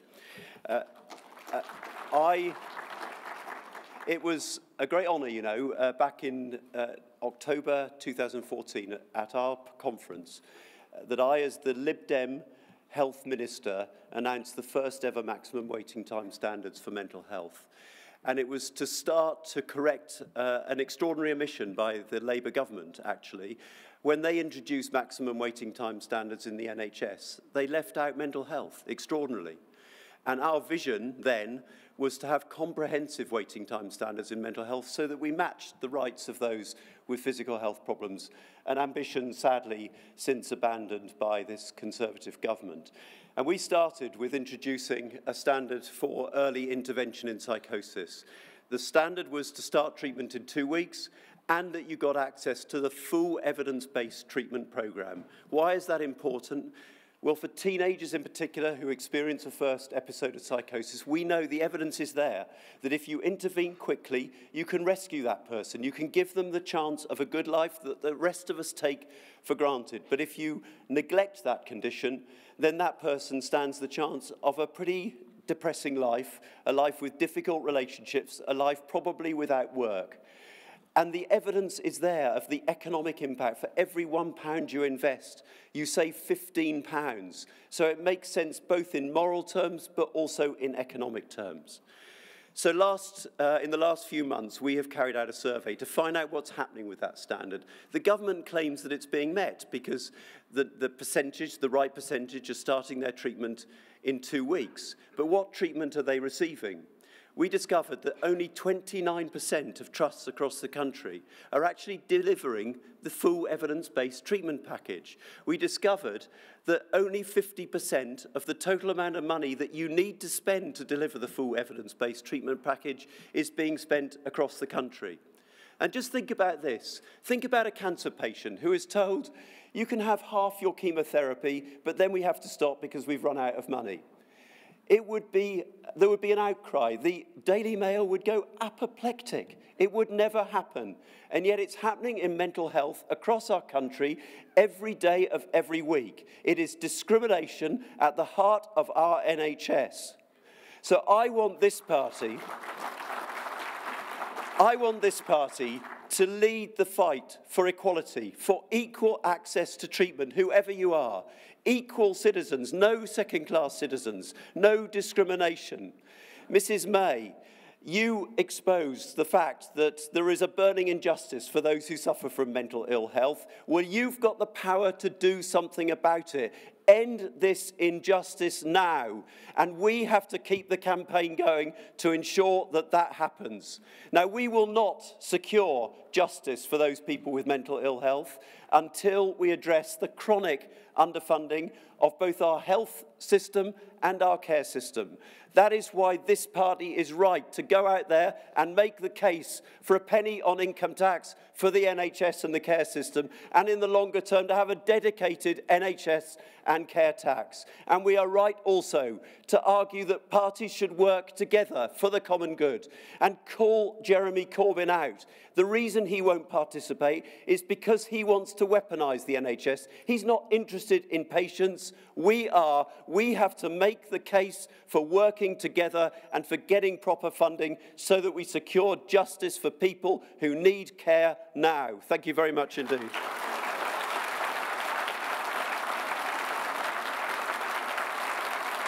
Thank you, Norman. Can I ask Alistair Calder-McGregor to stand by, and I call Claire Cape, who's a councillor from Wiltshire. Well, that's a fine act to follow, isn't it? Conference. The current funding for health and social care is not working. This week, the National Audit Office described just how unsustainable the current arrangements are. Almost 50% real-time reduction in government funding for local authorities over the last 8 years. Almost 30% real-time reduction in local authorities' spending power over the last 8 years. And 2/3 of local authorities with social care responsibility have drawn down on their financial reserves last year. We're reaching a cliff edge because of the years of austerity coupled with the changing demographics and rising demand. Where social care provision struggles, the impact is felt in the NHS. This motion calls on us to celebrate the NHS while recognising the need for grown-up review of funding health and social care in future. This country is proud of the NHS. You only had to see the social media torrents of appreciation for clinicians and carers struggling through the snow last weekend to know that. This report, the health and social care delivering of secure funding for future, which was commissioned by the Lib Dems and published just last month in February, recognises the financial and capacity pressures on the whole health and care system and the knock-on effects, which mean that across services for our most vulnerable become difficult, with potentially long and even harmful waits. Having worked in many different parts of the NHS for most of my career, I know that it is often very difficult for people to navigate an increasingly complex system at a time when it is most challenging to do so. As a newbie Lib Dem at one of the pilot events of Your Liberal Britain in late 2016, my proposal was for a joined-up funding stream for health and social care, So I'm pleased to join the debate on this motion. The third recommendation in the report for something similar to bring together health and social care funding. As a Wiltshire councillor elected last May, I have seen that our residents perceive council tax as something that pays for potholes and bins rather than looking after our most vulnerable. The Local Government Association predicts a rise to 57 pence in the pound of council tax spend in 2019-20, up from 41 pence in 2010-11. So the Chippenham Liberal Democrats support the motion and recommend that the paragraph 5 is amended to the creation of a cross-party commission to develop further the recommendations of this report into an agreed long-term funding solution for NHS and social care. We ensure... Sorry, I just realised I can't see the lights. Oh, yes. It's red. Okay, so... Just to finish off then, the report illustrates how improved integration of services would meet the goal of putting people at the heart of the system. Thank you, and I urge you to support the motion. Thank you very much. Can I ask Monsing Khan to stand by, and I call Alistair Calder-McGregor, who's going to move the separate vote. Thank you, Chair, and good morning, Conference. I will say that the rest of the motion is excellent, and I thoroughly support that it should go ahead, but I do request that we remove lines 46 to 48 and 89 to 93 from the motion. These deal exclusively with health data. Now, I have worked in the past in medical data and other secure data forms. And one of the problems with data protection going forward, particularly with GDPR coming into force, is the lack of joined-up thinking. Now, I know, Conference, that the morning after Glee probably isn't the best time to be talking about joined-up thinking, but we really do need to have a single data structure and a single data policy across all topics within the party. This is not the right place to be developing policy on data structures, because you can't simply do the entirety of the data structures in the UK in a motion on the NHS. We need to have a single unified policy, because otherwise we will end up with a fragmentary and contradictory data protection policy across the party on all manner of different topics. So I'm urging you to remove these lines so that we can develop a single unified policy rather than having something that's going to be confusing, contradictory and counter to the interests of the party in making a proper case for the data protection that needs to go ahead to protect consumers, patients and everybody that has data on public and private systems everywhere in the UK. So please do remove these lines so that we can do a proper job. I accept that it is a job that needs doing, but it needs doing in a holistic fashion across all sectors. Thank you. Thank you very much. Can I ask Nat Pabler to stand by, and I call Dr. Monsing Khan from Oxford East.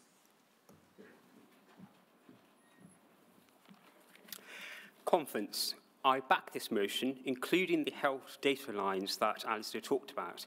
As a psychiatrist, I'm going to talk on out-of-area placements quickly and the data use review. Eager Lib Dems, like Lee, who are at the rally, will have heard me talk about Kim. Kim was a suicidal teenager I saw in A&E, waiting in the middle of the night, waiting until I had to tell her the nearest bed was 300 miles away.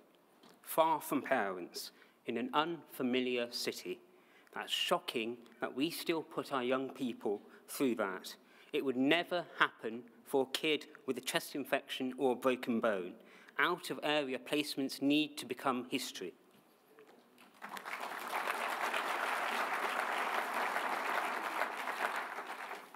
Now, health data control. It's not the most sexy of topics, but I know that some service users in mental health have legitimate concerns on how their data might be used. Concerns that once they tell staff something sensitive, that data might leave the NHS or be bought or leaked. We've had many NHS data leaks. Email addresses of people with AIDS released, repeatedly had detailed records sold to insurers with no restrictions on further use. Once personal data is in the wrong hands, you can't undo that. It's vital we don't lose patients' trust. Once trust is lost, it can't be regained. However, Jeremy Hunt owning everyone's NHS data gives us a unique research opportunity other countries lack. Dame Fiona Caldicott has conducted reviews into NHS data use. These repeatedly show the public back sharing of data, but want to be kept informed, and for some, opt-out rights are vital. So I welcome treading carefully, but not holding back progress. Lib Dems have backed the needs for opt-outs in the past, in past policy papers, and I think these lines here wisely show a spirit of cautious innovation.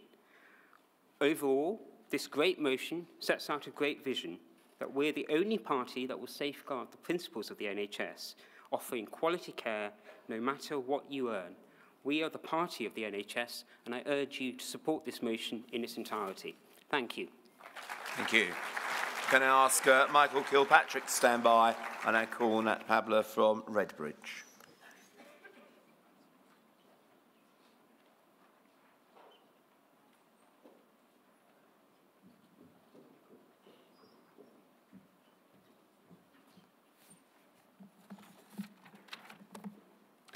Thank you, Chris.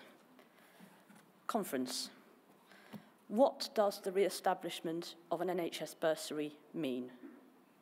It means anyone who did not follow a pathway into higher education at the age of 18 can obtain a degree and professional qualification.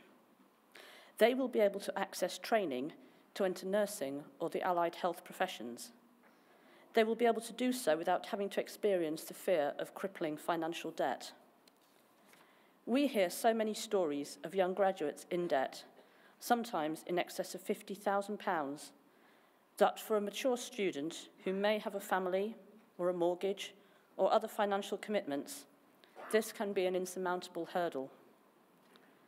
Nursing and allied health professional students spend at least half their time on placement, working shifts including evenings, weekends, nights and bank holidays, caring for their patients on wards and in departments, taking an active role in the life of the patient and in the routine of the hospital. The more traditional student jobs are unavailable to them, and they cannot supplement their income easily or without detriment to their studies. When we deny students of nursing and the allied health professions a bursary, we lose not only potential members of a valuable workforce, but are discriminating against mature students who, for whatever reason, made different choices at an earlier stage in their life. Conference. In order to recognise the skills and expertise a workforce with a diverse age range brings, I urge the re-establishment of the NHS bursary for all students of nursing and the allied health professions. Thank you. Thank you. Will Wendy Taylor please stand by, and I call Michael Kilpatrick, who's from South Cambridgeshire. And as promised, Tony, speak for a minute. Indeed, I did. I just wanted to make a very quick point about lines 60 to 61. My wife is a scientist. She works in one of many excuse me, biomedical research institutions and such like, of which there are many in the Cambridge area. She's an EU citizen. And I'm just slightly confused by the meaning of the NHS passport that the motion offers for those EU citizens working in the NHS. As though the NHS is always the most special thing in the universe, and as though my wife's work on cancer, stem cells and malaria is not as equally important, if not in the front line. So I just have a simple question. Where's her special passport? Thank you very much. Thank you. Will Hannah Ashworth please stand by, and I call Dr. Wendy Taylor from Newcastle. Good morning, Conference. I'd like to speak about three areas mentioned in lines 82 to 88. Firstly, the important role of community pharmacies, a seriously underused part of the health service. Pharmacies are actually the only service that break the inverse care law, the law that shows that those who most need services have the least access to them. Pharmacies are present in our deprived communities, but unfortunately, pharmacists are overworked and demoralised. There are some that have taken on the challenge of becoming healthy living pharmacies, but we need to do a lot more to support pharmacists and give them the training to take on this crucial role. I'd like to give you an example of how this has worked in my area. In Teesside, the local operators of the 101 service have the option to refer callers to their local pharmacy. An appointment is made, the pharmacist gets an email, and if the patient doesn't turn up, they can contact the patient and see what help is needed. And that's not just help in dealing with their medication, it could be help with losing weight, with stopping smoking, with taking more exercise, and helping them to manage their chronic illnesses.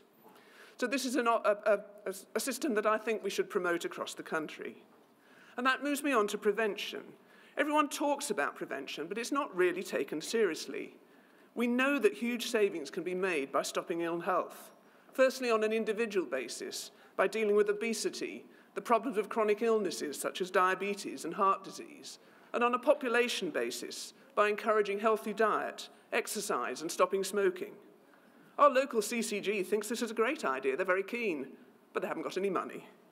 So what we need is a fixed minimum amount of the NHS budget and to go to prevention, and far more emphasis on the benefits that prevention brings. The third area I want to tackle is the integration of health and social care. Sustainability and transformation partnerships have had a terrible press, but when I read mine, it was actually excellent. The only problem with it was the totally unrealistic and unachievable financial figures that were attached to it, but the detail is good of what they want to achieve. We've actually made some good progress in Newcastle, moving towards integration of health and social care, but there are difficulties with combining budgets. There are welcome moves in the NHS towards moving towards integration, to move away from competition and towards cooperation, but this has to be bottom-up and patient-centred. And I'm afraid accountable care organisations are not the answer. They won't be accountable to the public, and the last thing we need is any more competitive tensions that cause so much havoc in our health services. There are some good models suggested. For example, multi-specialty community provider model, which brings together groups of GP practices with other health professionals, with social care professionals, to provide a range of primary community, outpatient, mental health, and social care services. Other models are integrated primary and acute care services, and acute care services coming together to link several local hospitals. The integration of health and social care is absolutely crucial, but it's got to be properly funded, the differences in funding have to be tackled, and we need more money. Conference, please support this motion. Thank you. Will Daisy Cooper stand by to summate, and I call Hannah Ashworth from Eastleigh.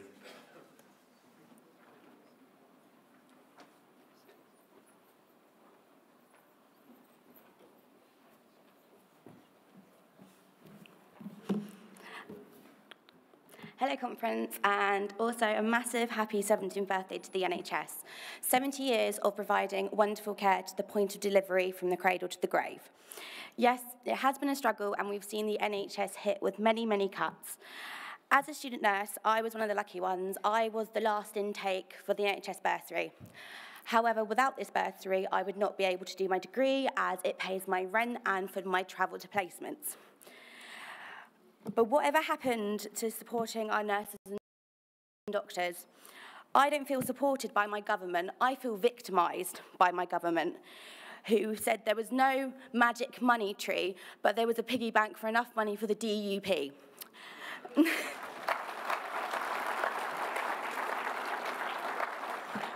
I'm ashamed to admit that as a student nurse, I've seen patients lined up in corridors because there's no beds available. The 16th of January 2018 is a day that will stick in my head for the rest of my life. After being admitted to A&E after having a normal bleed, after an examination, I was told abnormalities were found in my cervix, which they thought were cancerous. I was diagnosed with cervical intraepithelial neoplasm stage 3. Without the NHS, I dread to think what the outcome would have been if I'd have been left untreated. My consultant, Ken Metcalf, had me in and treated, starting treatment within 3 days, and I'm very happy to say I had my biopsy results next week and I've been given the all clear.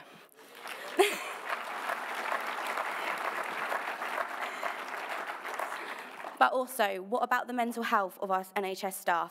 Back in June 2017, I was signed off 2 months sick with depression. I feel is a rarity. As a patient and future doctor, I've seen many highs and lows within the NHS, but I always see staff who continue to inspire me. I'm not asking you to support this motion as a nurse, I'm asking you to support this motion as a patient and for the future. And finally, I have a message for Jeremy Hunt. Hi, Jeremy. This is my message to you. Do something now before it's too late and find that magic money tree. Thank you. Thank you. And I call Daisy Cooper, who's our candidate in St Albans last general election. Hello, conference.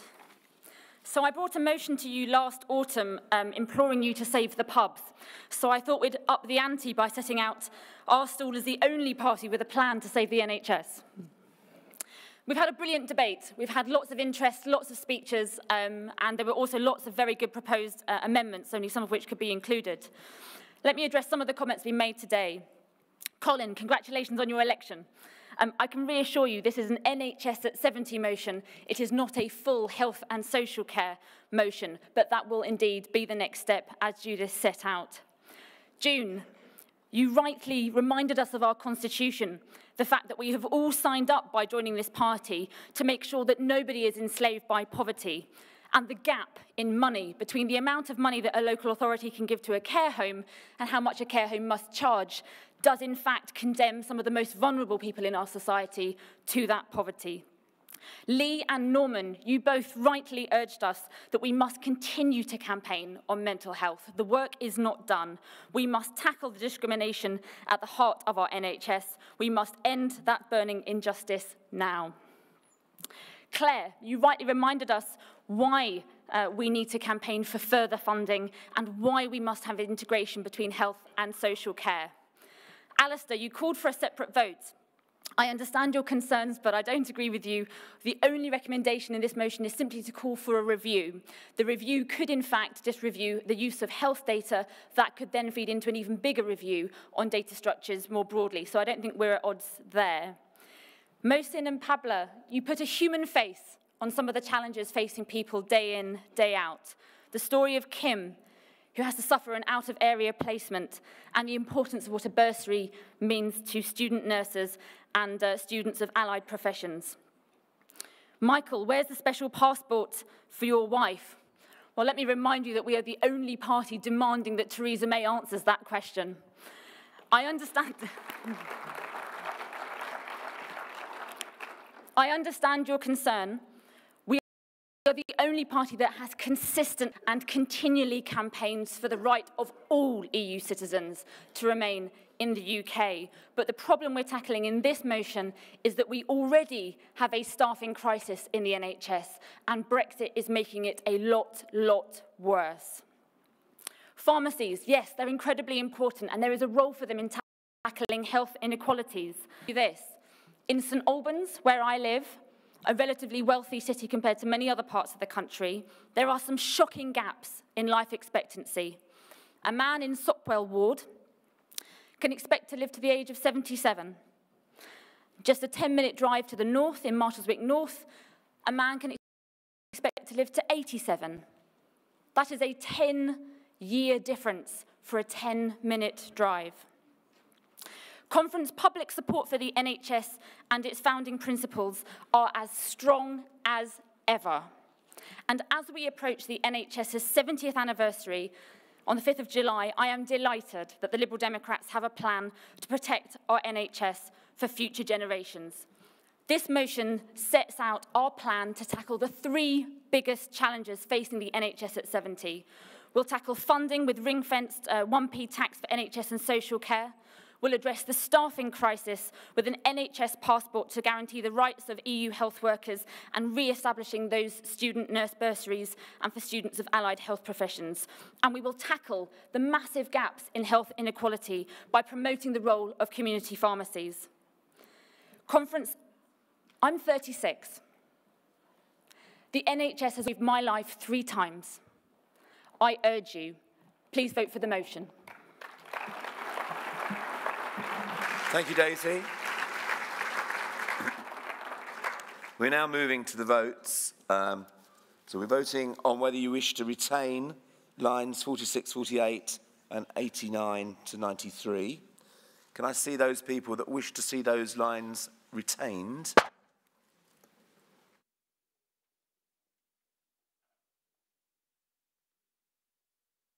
Thank you. And can I see those people that wish to see them deleted? They are clearly retained. Can we now move to voting on the whole motion? Those in favour?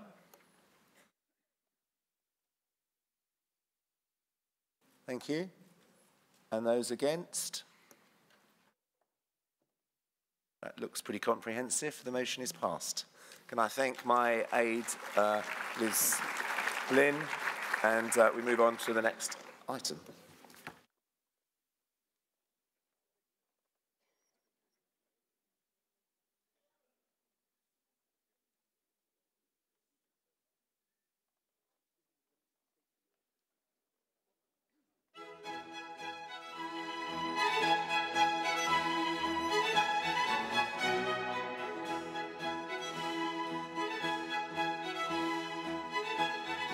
Meals for 5 to 7-year-olds, all fantastic achievements we achieved in coalition.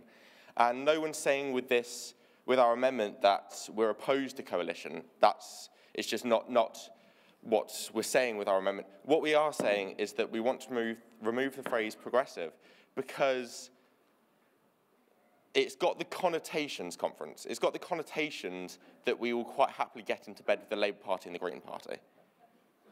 And quite frankly, Conference, if I wanted to support the Labour Party and the Green Party, I would have joined the Labour Party or the Green Party. In fact, I left the Labour Party and joined the Liberal Democrats because I believe in liberal values. I don't believe in Labour values. Conference, I hold in my hand a membership card that has the phrase on it, "No one shall be enslaved by poverty, ignorance, or conformity." Now, I'm not sure if you've seen the news recently, Conference, like I have. Poverty. Jeremy Corbyn's spending plans would certainly reduce us to it. Ignorance. I'm not sure if you've seen how anti-Semitic the Labour Party have been. Conformity. I'm not sure how poor you've seen the Labour Party be on the issue of self-defining women for all women shortlists. The fact is, Conference, in terms of the word progressive alliance, the Labour Party are not a progressive party. The Green Party are statist and authoritarian. And working with them, Conference, I'm afraid to say, would not be very, very progressive at all. Thank you.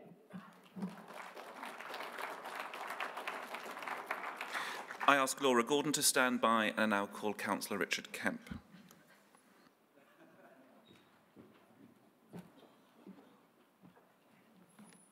Conference, welcome to the Liverpool City region. That's probably something that people from Southport won't have said to you.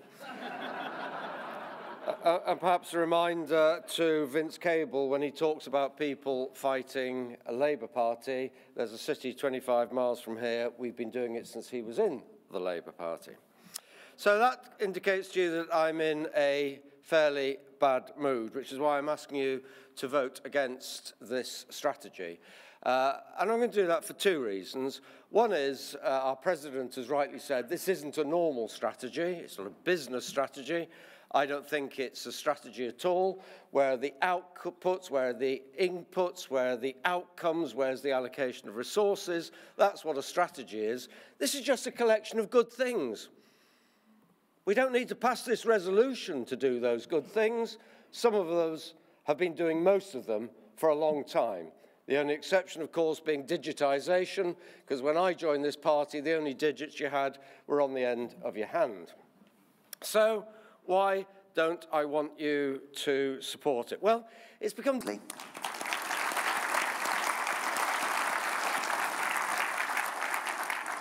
As always, please give a special thanks to our British Sign Language interpreters, the fabulous Claire Edwards, Rachel Pipping and Katie Labno, who provide such an important service. We are supported throughout by SPA Complete Event Services, who ensure we run a safe and secure conference, and who, as always, have shown great humour and professionalism all weekend.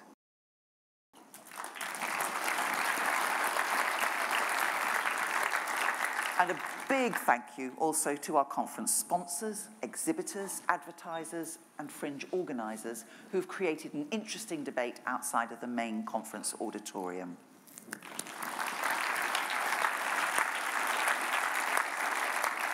A big thank you, too, to the Federal Conference Committee and the Federal Policy Committee. And to the utterly amazing stewarding team, thank you, thank you.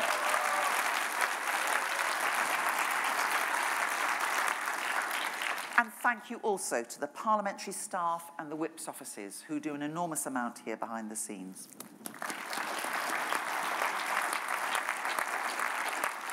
A huge thank you to our HQ teams, led by Nick Harvey, the Policy Office, the Campaigns Department, Diversity and Candidates Office, the Press Office, our digital team, the membership team, the International Office, our compliance team, the fundraising team, and of course, last but most, the conference team, to Mike Smith, who's coped in his first conference and delivered it with great aplomb, and his team, including Emma, Laura, Jack, and Alex.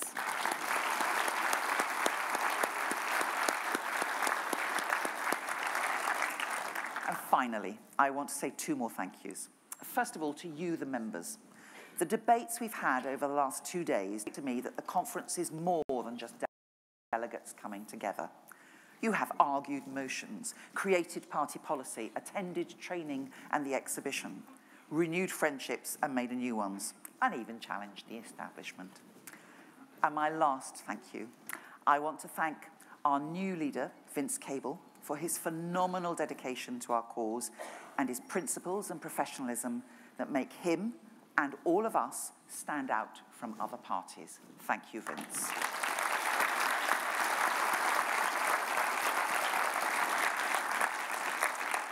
Conference is all but over, and Southport, we are so grateful to you for putting up with us, more than that, welcoming us with open arms. We're almost ready for the final act, but just before we hear from Vince, please welcome Lord Mike German.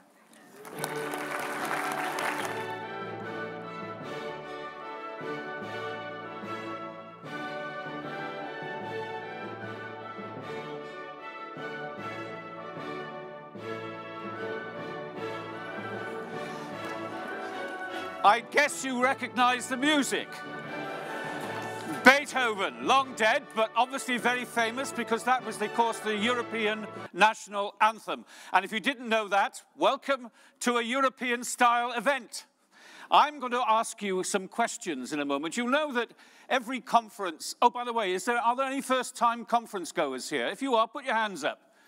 You may wonder what I'm doing here. You'll soon find out. Well done. I'm going to ask you my usual questions. You know, people aren't very good at asking for money, and there are always three questions. It's the what, the why, and the how. The what, the wow. And so I'm going to give you what we're going to do today. Is I'm going to answer those questions. We're going to talk about it, and then we're going to ask you to contribute to the what, the why, and particularly the how. The what is about getting a campaign to get EU residents onto the electoral register and supporting us both for an Exit for Brexit campaign and also in the local elections. The why is because we know that those are people who will support us and are more likely supporting us both through an Exit from Brexit campaign and because we are the only party who are supporting a campaign for Exit from Brexit. They believe that we want to be members of the European Union and will support us accordingly. And then we come to the how. And that's how much is the question. Well, I can tell you how much because we've done some work on this already, and we're going to hear a bit more about that. But the how much I'm asking for is £25,000. And don't laugh, because £25,000 is perfectly achievable. Last year, in the York Spring Conference, you donated £14,000, and we asked the party to support that, so we've well exceeded your £25,000. I'll tell you about that in a moment. What have we done already? Well, we've actually gone out and we have already spoken to about 400,000 EU residents in this country and got them to take the steps to get them onto the electoral register. We also, of course, have got their email addresses, which means that during the course of these coming months, we will be communicating with them regularly. And this £25,000, which you are going to help raise today, is to be able to speak to 1 million people in the United Kingdom 4 times. 1 million people 4 times. So we keep repeating that message. And we know that there are at least 1 million people in the United Kingdom who are not on the electoral register. But fortunately, because of the digital system that we now have, we know who they are. We know where we can communicate with them through Twitter, through Facebook, and so on. And we've already started this communication, but we need more money, and we need the money to bring it to a conclusion. We have done videos in about 19 different European languages. And that's why we've got these 200,000 people signing up to us and signing up, we hope, to the electoral register. I must tell you, it's a bit like the Eurovision Song Contest, you know. If I asked you of the 19 languages, which one do you think has had the most click-throughs on the Facebook and on Twitter? And the answer is Slovenia. Hooray! So, today we are going to extend our arms to the people of this country who are European citizens, to 1 million people who will, I know, want to support our cause. And to do that, I need this £25,000. And we're going to do match funding, because what we'll do is collect from you, and remember I told you 14K was 14,000, what we got last year. And then as soon as you've gone out of this room, you will get another email from me in case you forgot that you had already had to put some more money into this pot that we're building for today. And then tomorrow, all the members of the party who are not here in Southport will get a message from me, not once, but twice, asking them to double the money which you put into the pot today. So let's get the buckets out. Could I ask people to put whatever they like in their buckets, but if you want to think about it, about £200 per ward is what we're looking for. So if you count the number of wards in your constituency, £200 each, okay, for those. But I'd like to introduce you to 2 people who have already started doing this work on the doorsteps. Please welcome Anna Fryer from Trafford and Nick DaCosta from Haringey. You may know them. Now, Anna and Nick are going to talk to us about what they've been doing in their constituencies already. So, Anna, just describe, what wards are we talking about for you? Okay, so we have 5 wards we're working very hard in. 2 are target wards. And in those target wards, one of them we've got 97 EU citizens. And if we can get them to engage, we lost that ward 2 years ago by about 50 votes. 50 votes? Yeah. And there are more European Union residents than those 50 votes? Yes, and if we can get those to engage, and it also gives the EU citizens in our ward a voice. We're communicating with them, and they're responding really well. Could I just, before I ask Nick, could I remind you that folding money is less noisy than heavy money? And if you don't know where the money, if you haven't got cash or whatever, or the means, have you got your daily notices? Because on the back of the daily notices is the form you put in. You don't need to have any money at all in your pocket. Just fill the form in and put it in the bucket. And while you're there, you can give us a legacy as well while you're at it. Now, Nick, tell us about your wards. So I'm standing in Alexandra in the ward of Haringey. Across Haringey, we're targeting 5 wards very aggressively. And in my ward alone, there are 600 EU citizens registered to vote. And we lost by 40 votes last time. So if we can get them, even just half of them, to vote for us, it's a landslide for 3 Lib Dem councillors. There we are. So it's a winning... This is... Every single heavy bit and light bit of money that you put into the bucket will be doubled up and will help us win in these sorts of elections. So what are the EU residents saying to you on the doorstep when you go canvassing? I think that our message is getting through, and that's really important. You know, the EU citizens are predominantly very distressed about Brexit. They are concerned about their future. They've been left with a lot of uncertainty. And it's good that we're giving these people a voice. We're reaching out to them. So giving people a voice, do they know they're going to vote? Do they have the right to vote? Some of them do and some of them don't. Actually, we're very lucky in Haringey. A lot of the residents there really know what they're talking about. And we've also got a lot of EU citizens like myself as candidates. Hang on, you're an EU citizen? I'm part of an EU citizen. The bottom part of me is Austrian, the top part of me is British. Well, you can give double your money here today. You know, you get a European and you get a British citizen all at once. Was that worth an extra £5 from somebody there? Definitely.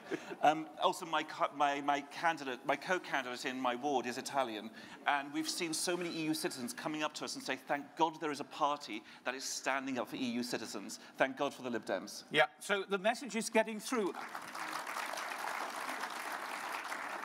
Do people know that we are the only party which is standing up for an exit from Brexit, do you think? I think that with this kind of initiative, I think we can really get that message across, and it's going to be incredibly helpful to have this kind of social media presence.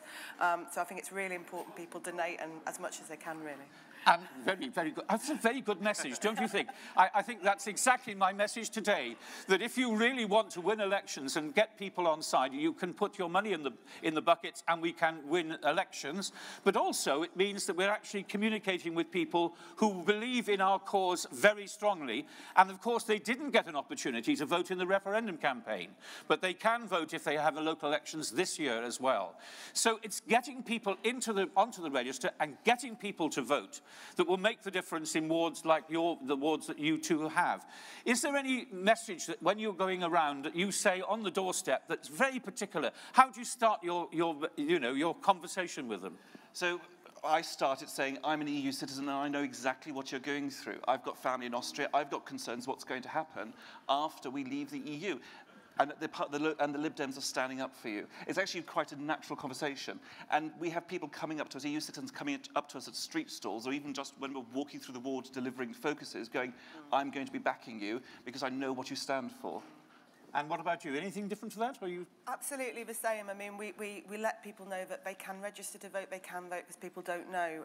But also we've met lots of people, EU citizens, who are actually now activists with us, that they want to join us in the party in getting this message across.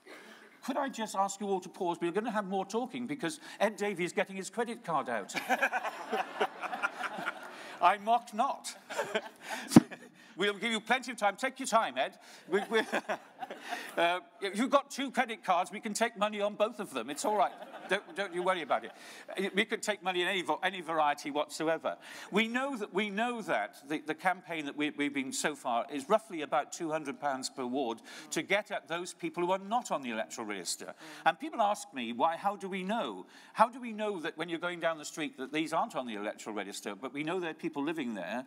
And that's where Facebook and all the digital advertising works. So in your campaign, is it going to be the digital and the door knocking and the leaflets and the telephone calls? Yeah. Is that the mix? Yeah, we try everything, and we're also sending letters out to all our EU citizens within our wards as well, our target wards. Target letters? Yeah. What about you, Nick? Anything more? So we're doing absolutely everything we possibly can, including, feet on the ground, door knocking and deliveries, but also social media, videos, street stalls, engaging in public events. Pretty much wherever you see a group of people, the Haringey Lib Dems are following them around, trying to get them to vote for us. And I'm pleased to say that Ed Davey has now put his wallet away. But he has actually taken out his credit card in the observation of many, many people in this audience. So thank you very much. Is that if there's anybody here who thinks that they haven't yet put in all the money they think they would like to put in, well, don't forget, you will be getting an email from me at 12:08, by the way. That's the time, and I believe it's 12:08, in which case it'll tell you how to put more money in. And if you think that we can do more in this case, remember that 25,000 gives us 1 million people and 4 connections. We get to them 4 times. More money than that, and we can get to them more often. And, of course, all this builds for a winning team. Thank you very much, both to you, Anna, and to you, Nick. And thank you all very much for your support. Happy Mother's Day, and I'll see you in Brighton.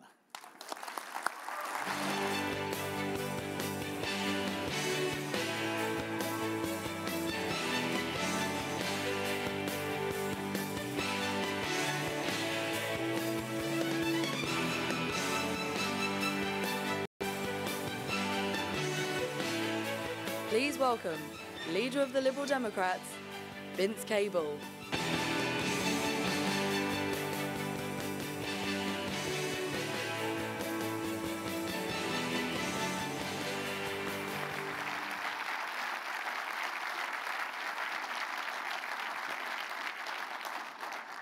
Thank you, Conference, for that warm welcome.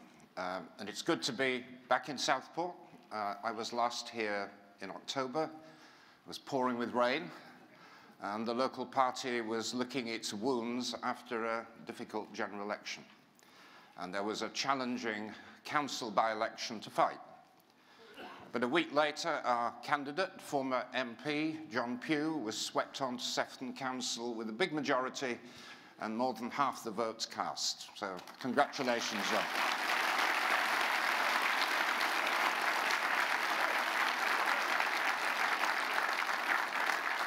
And shortly after my trip here, I went to the northeast. I took in Newcastle, of course. It's a former council stronghold with a big Liberalism tradition under John Shipley and others. And from there, my office had agreed I would go on to visit Sunderland. Sunderland is a Labour Party, one-party state, Brexit central. And on arrival, my car was surrounded by a group of young people. And there were face tattoos and nose rings in abundance. Some people might have found that a bit intimidating, and I emerged from the car clutching my mobile phone rather nervously. And I was greeted by Councillor Niall Hodgson, who told me this was the local Lib Dems.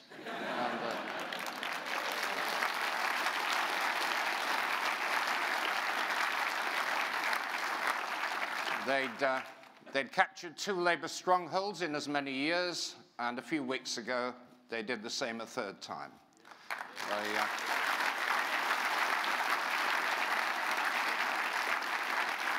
They knocked on 2,000 doors in a month and were rewarded with a massive 46% swing from Labour. So congratulations, Sunderland Lib Dem.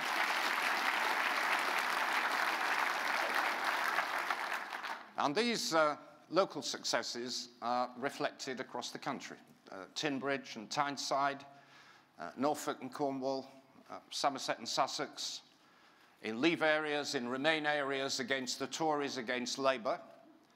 What they show us is that there are opportunities to regain and rebuild our local government base, which has always been the lifeblood of our party. And we fight our campaigns at a time when normal politics has disappeared. We've got a Brexit-obsessed government, a single-issue government in a single-issue parliament. And Brexit is sucking the life out of Westminster and Whitehall alike. I mean, we all know that urgent attention is needed for the NHS and social care, the housing crisis and homelessness, schools and policing, national defence and much else. But the political appetite to grapple with these issues is simply not there.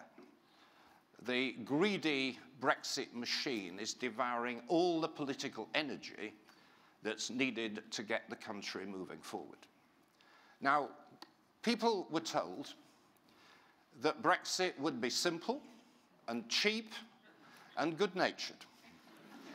But like real-world divorce, it's proving complicated, expensive, and very bad-tempered. Now, there is a temptation to blame everything on Theresa May. I don't, actually. I've always rather admired her dogged determination. But that determination means she thinks that when you're in a hole, you keep on digging. You might eventually get to Australia. And when you get there, there'll be a shiny new trade deal and a cold beer waiting for you.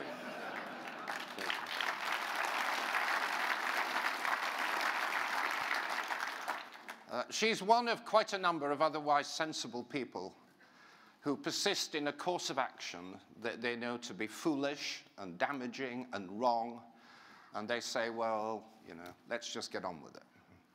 I should say I've myself been on a journey. I confess that my own initial reaction to the referendum was to think that maybe there was little choice but to pursue Brexit. I thought, you know, the public had voted to be poorer. Well, you know, that's their right. Now, what changed my mind was the evidence that Brexit had overwhelmingly been the choice of the older generation. 75% of under 25s voted to remain, but 70% of over 65s voted for Brexit. Too many were driven by nostalgia for a world where passports were blue, faces were white, and the map was coloured imperial pink.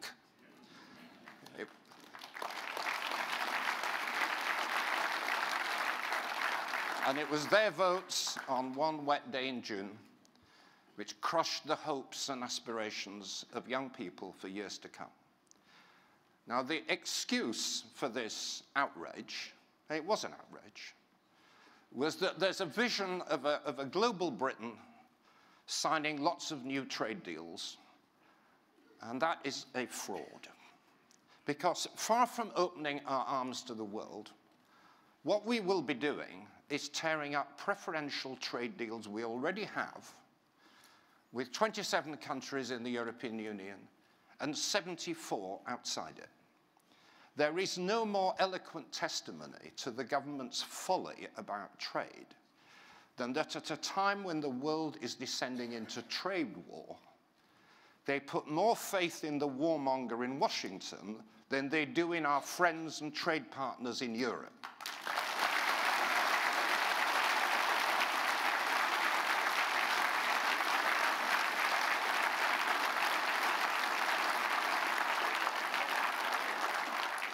It was never a great time, a great idea to leave the European Union. But to leave it now borders on extreme recklessness. And it is our Liberal Democrat team, led by Tom Brake and Vera, which is making that argument in Parliament, along with our peers and in the Lords. Meanwhile, old wounds that were slowly healing within the European family are being reopened. Ireland, Gibraltar. I went to Dublin before Christmas to meet business and political leaders.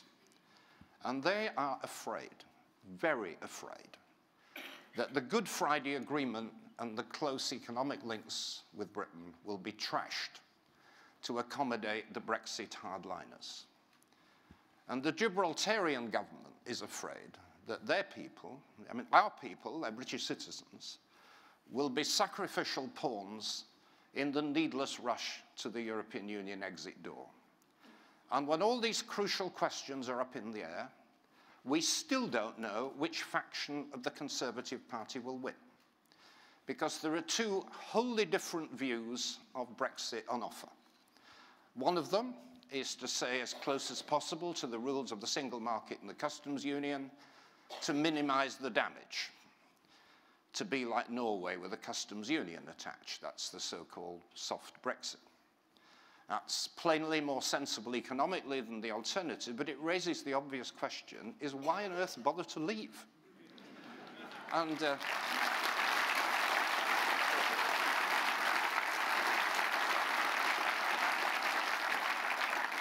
the other, of course, is to diverge as much as possible, causing maximum disruption to manufacturing industry and financial services and creative industries, all in the name of sovereignty. And what we're left with is incoherence. The doctrine of, well, you know, diverging convergence or converging divergence, you take your pick.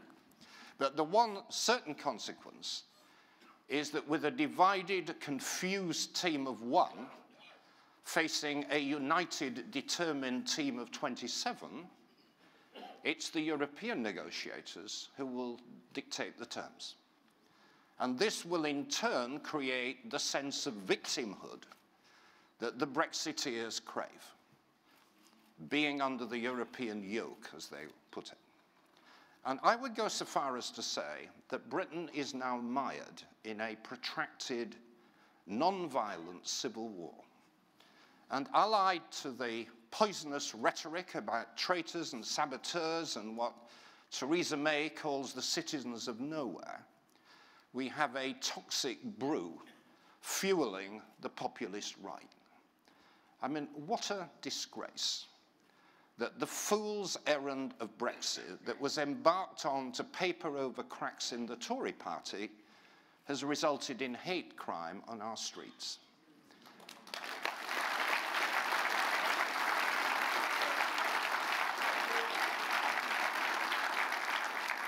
Our message is very clear. The Liberal Democrats will rebuild an open, tolerant, outward-looking Britain. We want our country back.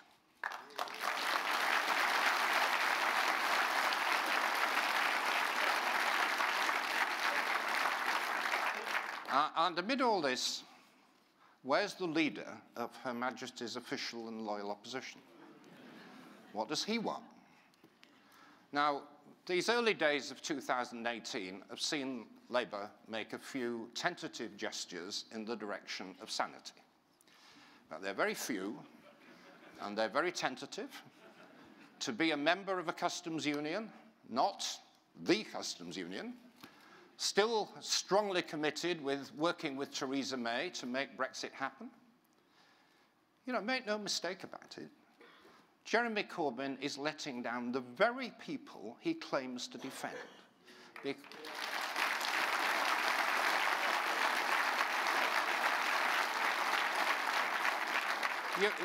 You can't speak up for the poor and then be complicit in making the country poorer. You can't claim to love the NHS knowing that Brexit will starve it of cash.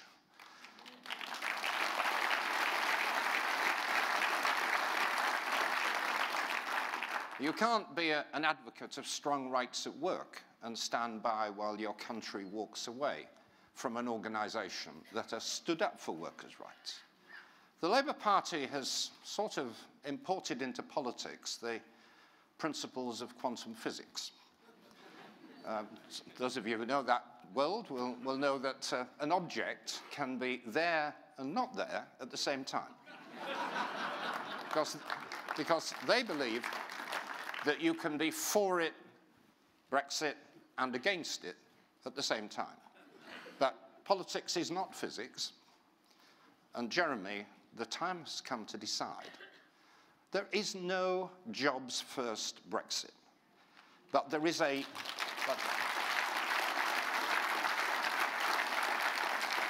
But there is a new way to inspire those young people who you won last year and to make a difference.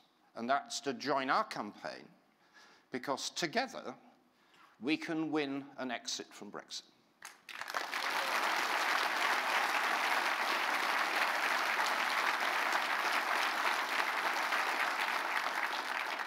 I think one likely consequence of the coming Brexit confrontation is some kind of political realignment.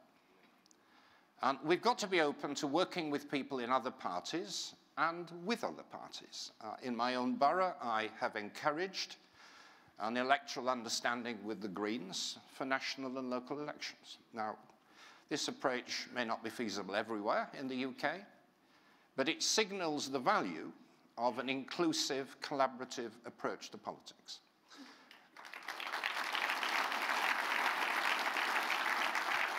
And I'm determined that we Liberal Democrats should lead a new groundswell for political renewal.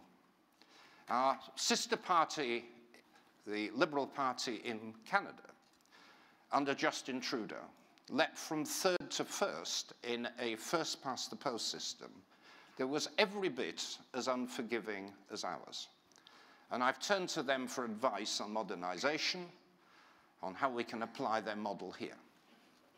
Now, what the Canadian Liberals have done, they've engaged all their registered supporters, their voters, as well as their members in leadership elections, candidate selection. They became a new party, a movement. And building on our own traditions, we've got to address how we and the Liberal Democrats can become a movement for those who are alienated by the Conservatives and Labour. I want to see a movement a movement that is fizzing with ideas, the vehicle for a practical programme for government, driven by the need to drive down inequality between generations, facing up to the challenge of climate change by investing in renewable energy and green transport, and preparing our country for a future when technology is harnessed to the optimism of opportunity rather than the pessimism of job destruction. So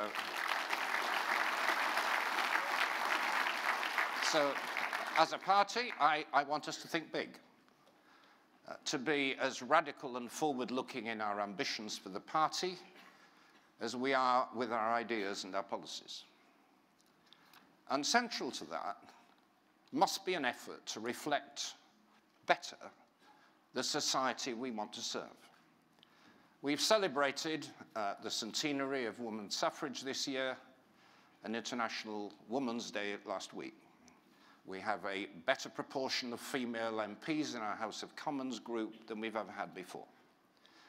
But we are still, very male. But thanks to the work of Jo Swinson, Sal Brinton, along with our other women parliamentarians and councillors and others, we're much less so than we were. But to be frank, we have an even bigger challenge to address, because looking around this auditorium, we are, very, very white. And we've got to prioritise making our party more ethnically diverse.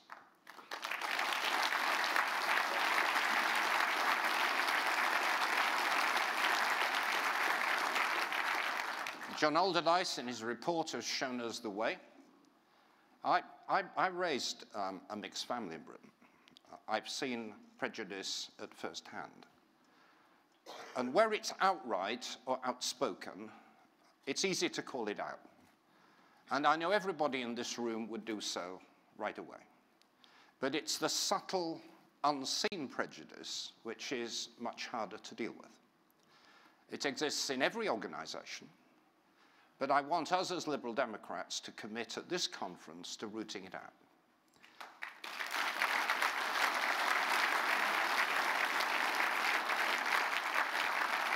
Theresa May once said of the Conservatives that they were a nasty party. Now, we're not a nasty party, but sometimes we've been a complacent party. And under my leadership, that complacency ends.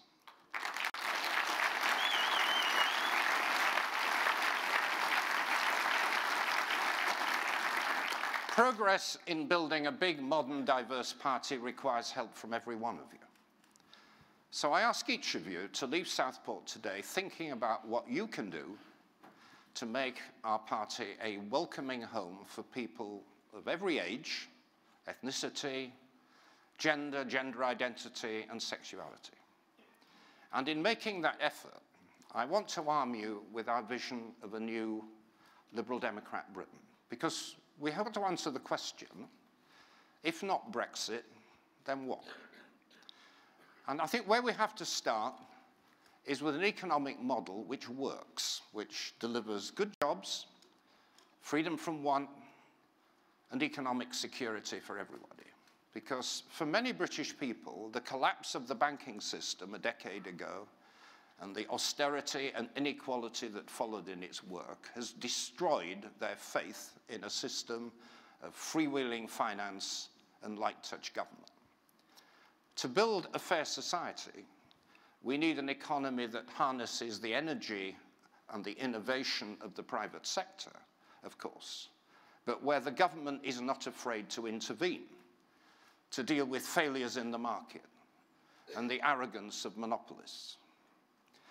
A Liberal Democrat economy would be one which welcomes entrepreneurs, it rewards profitable risk-making companies, it embraces new technology, but which also has active government. We would tax pollution and unearned wealth, and we'd promote work and innovation and environmental protection. And on tax, we are the party, unlike Labour, will be honest with the public that spending on our priorities, You know, the NHS, schools, policing. It's got to be paid for. Right? A penny in the pound in income tax for the NHS, reversing the tax cuts for the rich of the last 2 years. And government borrowing would be for investment and not for day-to-day spending. We would build a Britain where finance serves the real economy and not the other way around. And we need competition authorities to be strong and tough enough to withstand the bullying and the tax dodging of giant global monopolies like Amazon and Google.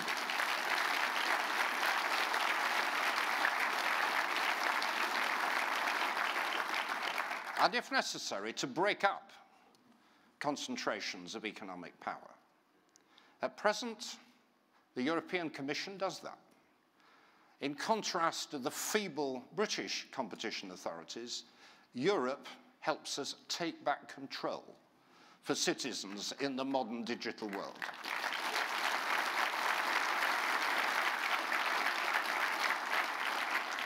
There is a huge risk now that Brexit Britain will lose that control, surrendering real sovereignty for fake sovereignty.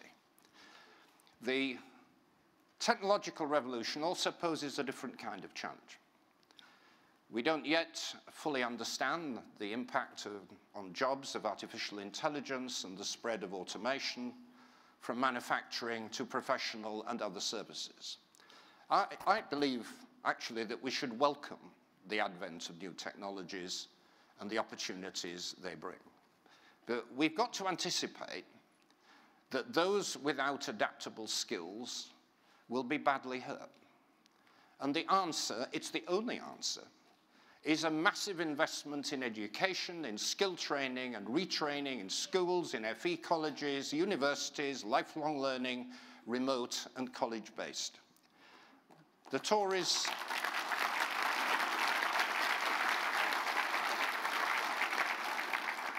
won't do it because they don't believe in public investment. And Labour won't do it either because they're still fighting the old political battles.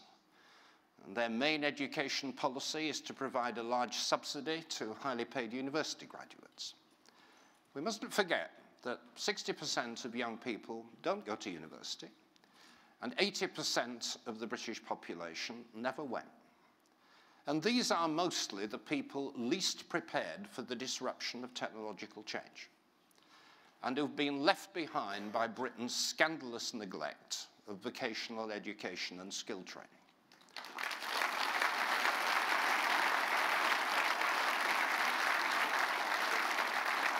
I know about the value of lifelong learning from my own experience. I grew up in York, and my parents strived to climb the economic and social ladder through further and adult education. And I was one of the first generation of open university tutors. And then in my 2 years of exile from Parliament, one of the best things I did was working with the president of the National Union of Students on a project about giving students in FE parity with universities. And to build on that work, I want to develop further the idea of individual learning accounts, the idea of a cash fund to spend on training and career changes through your life. And I've asked Rajay Naik, an educational entrepreneur with long experience at the Open University, to lead a commission on lifelong learning.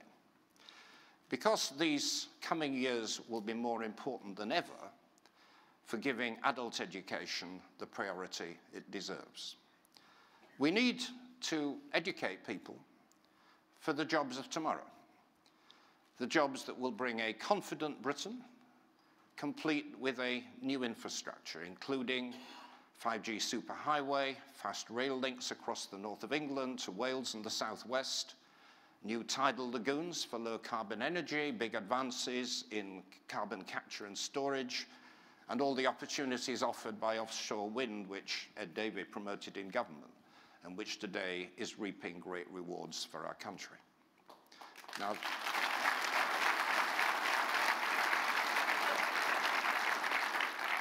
this forward-looking vision of Britain stands in stark contrast to what both big parties offer. Now, we're often used to thinking about Labour and the Conservatives as polar opposites, left and right. But they're actually very similar, because what they both share is nostalgia. In the case of the Tories, the seriousness with which a Rees-Mogg premiership is now taken says it all.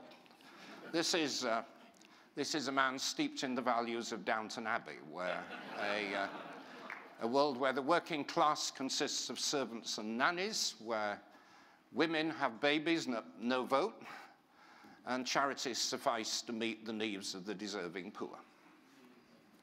Corbyn's nostalgia is a different one, but it's just as backward-looking. It's nostalgia for a world where the health minister decides just how much cod liver oil every 5-year-old should enjoy or endure every day, where the Minister of Prices sets the price of a loaf of bread, and the world where the Royal Mail was the MD of the world before these awful modern contraptions like internet and the email destroyed its business model. If Britain still had a stagecoach industry, John McDonnell would be demanding that it be taken into public ownership.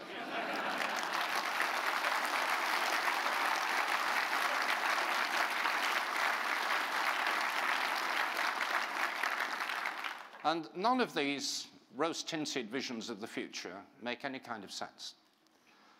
The Liberal Democrat vision of Britain is built on a commitment to properly funded public services, consumer and citizen choice, and honesty about taxation.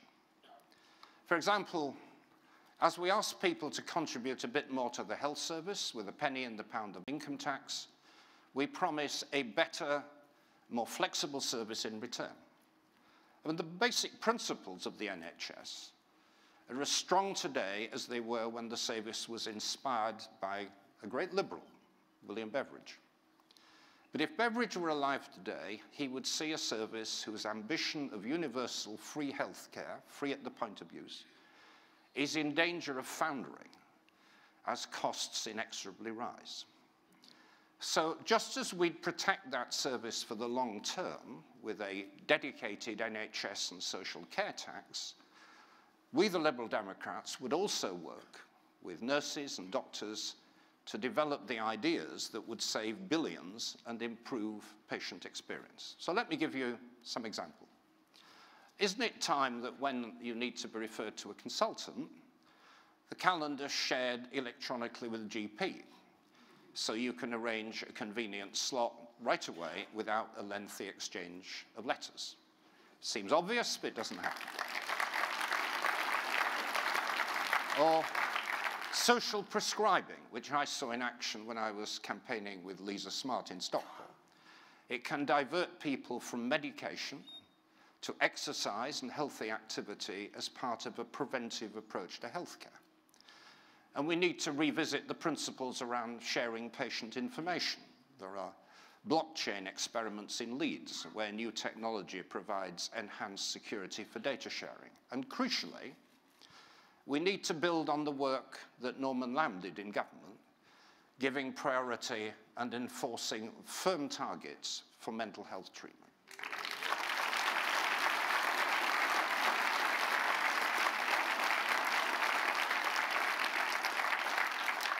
Liberal Democrats insisted on targets in coalition, but these targets are now being missed, and the human effect is shocking.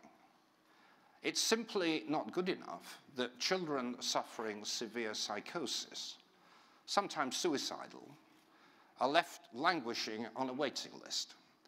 And there is really a growing crisis in child mental health. As many as 20% of teenagers in my local schools need help now. And in a Liberal Democrat NHS, mental and physical health will be put on an equal footing so that every taxpayer, every citizen gets the care that they need.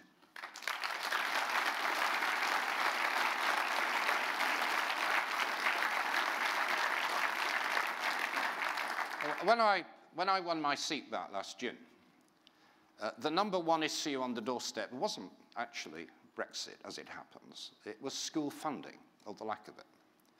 And we would reverse the Conservative cuts to schools. Under the stewardship of Layla Moran, the Lib Dems would democratise education once again, returning control to local authorities over places planning.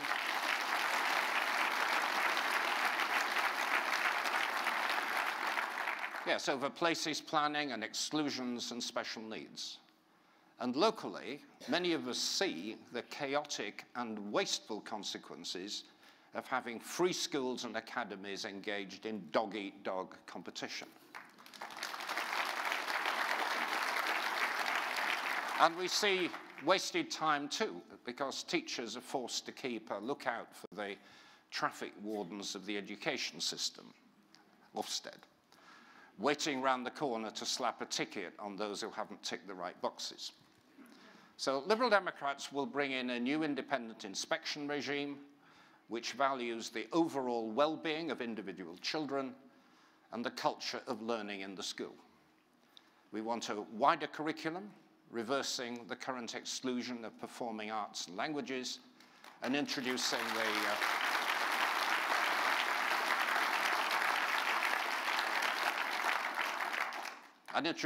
life skills like first aid and personal finance. So a Liberal Democrat, yes, I miss sex education, a Liberal Democrat education system will prepare our children for the future, and it will consign tick-box testing to the past.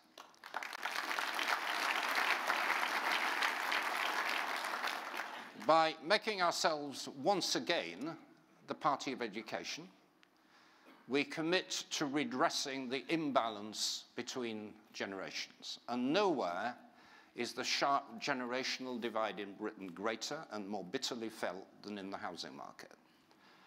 My generation, or at least those of us who are fortunate enough to own property, have been enriched by house price inflation. And it's that same house price inflation which is pricing the majority of younger people out of owner occupation and has created generation rent. For the last 2 decades, under successive governments, housing supply has been allowed to fall well behind demand. The scarcity of supply, together with lax credit for the already well-off and subsidies like Help to Buy, has caused prices to spiral to dangerous, socially divisive levels. And like Brexit, this shortage is not inevitable. House building isn't rocket science. Even the Babylonians knew how to do it. So I'm confident that Britain under the Liberal Democrats would certainly do it. I recently revisited my old haunts in Glasgow, where I served as a city councillor in the early 1970s in one of the most deprived wards in what was a very poor city. And we built houses. Houses and more houses. And quantity sometimes triumphed over quality and amenity. But the lesson was clear, that if you have a determined, ambitious public authority using compulsory purchase powers or publicly owned land, you can get houses built at scale. And the government needs to do that now.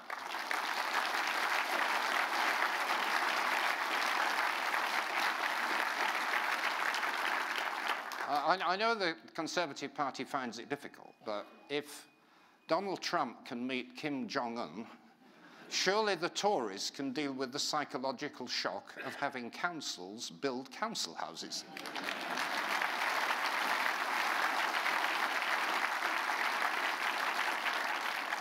Private housing, social housing, self-build, shared ownership, they're all part of the mix that Britons need. And as we build that stock, Liberal Democrats would say goodbye to right to buy.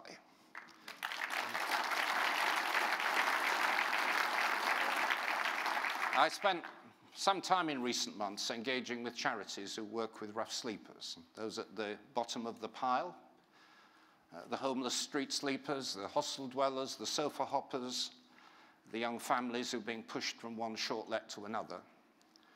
They're not just homeless, they're largely voiceless. Many don't vote. They're at the sharp end of disengagement with a failing democracy. Because we have a broken democracy that gives too much power to the privileged and too little voice to the people.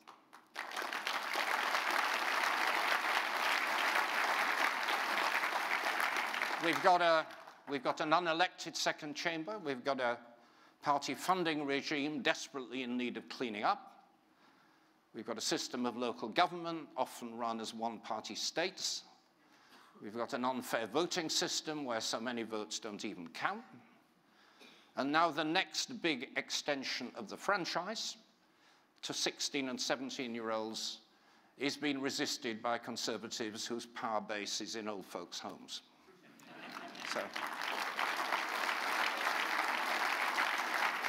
So how do we secure a new forward-looking country for the next generation? Our recent election successes show us something. Not that winning is easy, but that winning is possible. And I know many of the longer-standing members in this room got pretty fed up with hearing a particular slogan during the coalition years. You remember it? Where we work, we win. As a mantra of the time. But in truth, for many years, too many Liberal Democrats did work very hard and still didn't win. And I know, because I was one of them, I know the pain of losing. And I know the satisfaction of fighting and winning again. It can be done. And those local successes in Sunderland and elsewhere were not coincidences. And though our party is building its social media capacity, it wasn't about new technology either. It was about talking to people on their doorsteps, just as it's always been.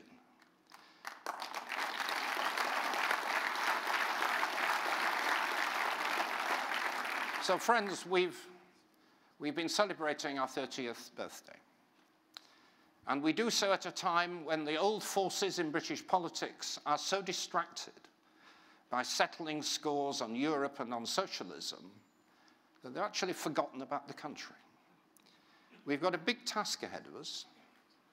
I want us to be able to look back in another 30 years, or I want you to be able to anyway. And I want you to see 2018 as a turning point.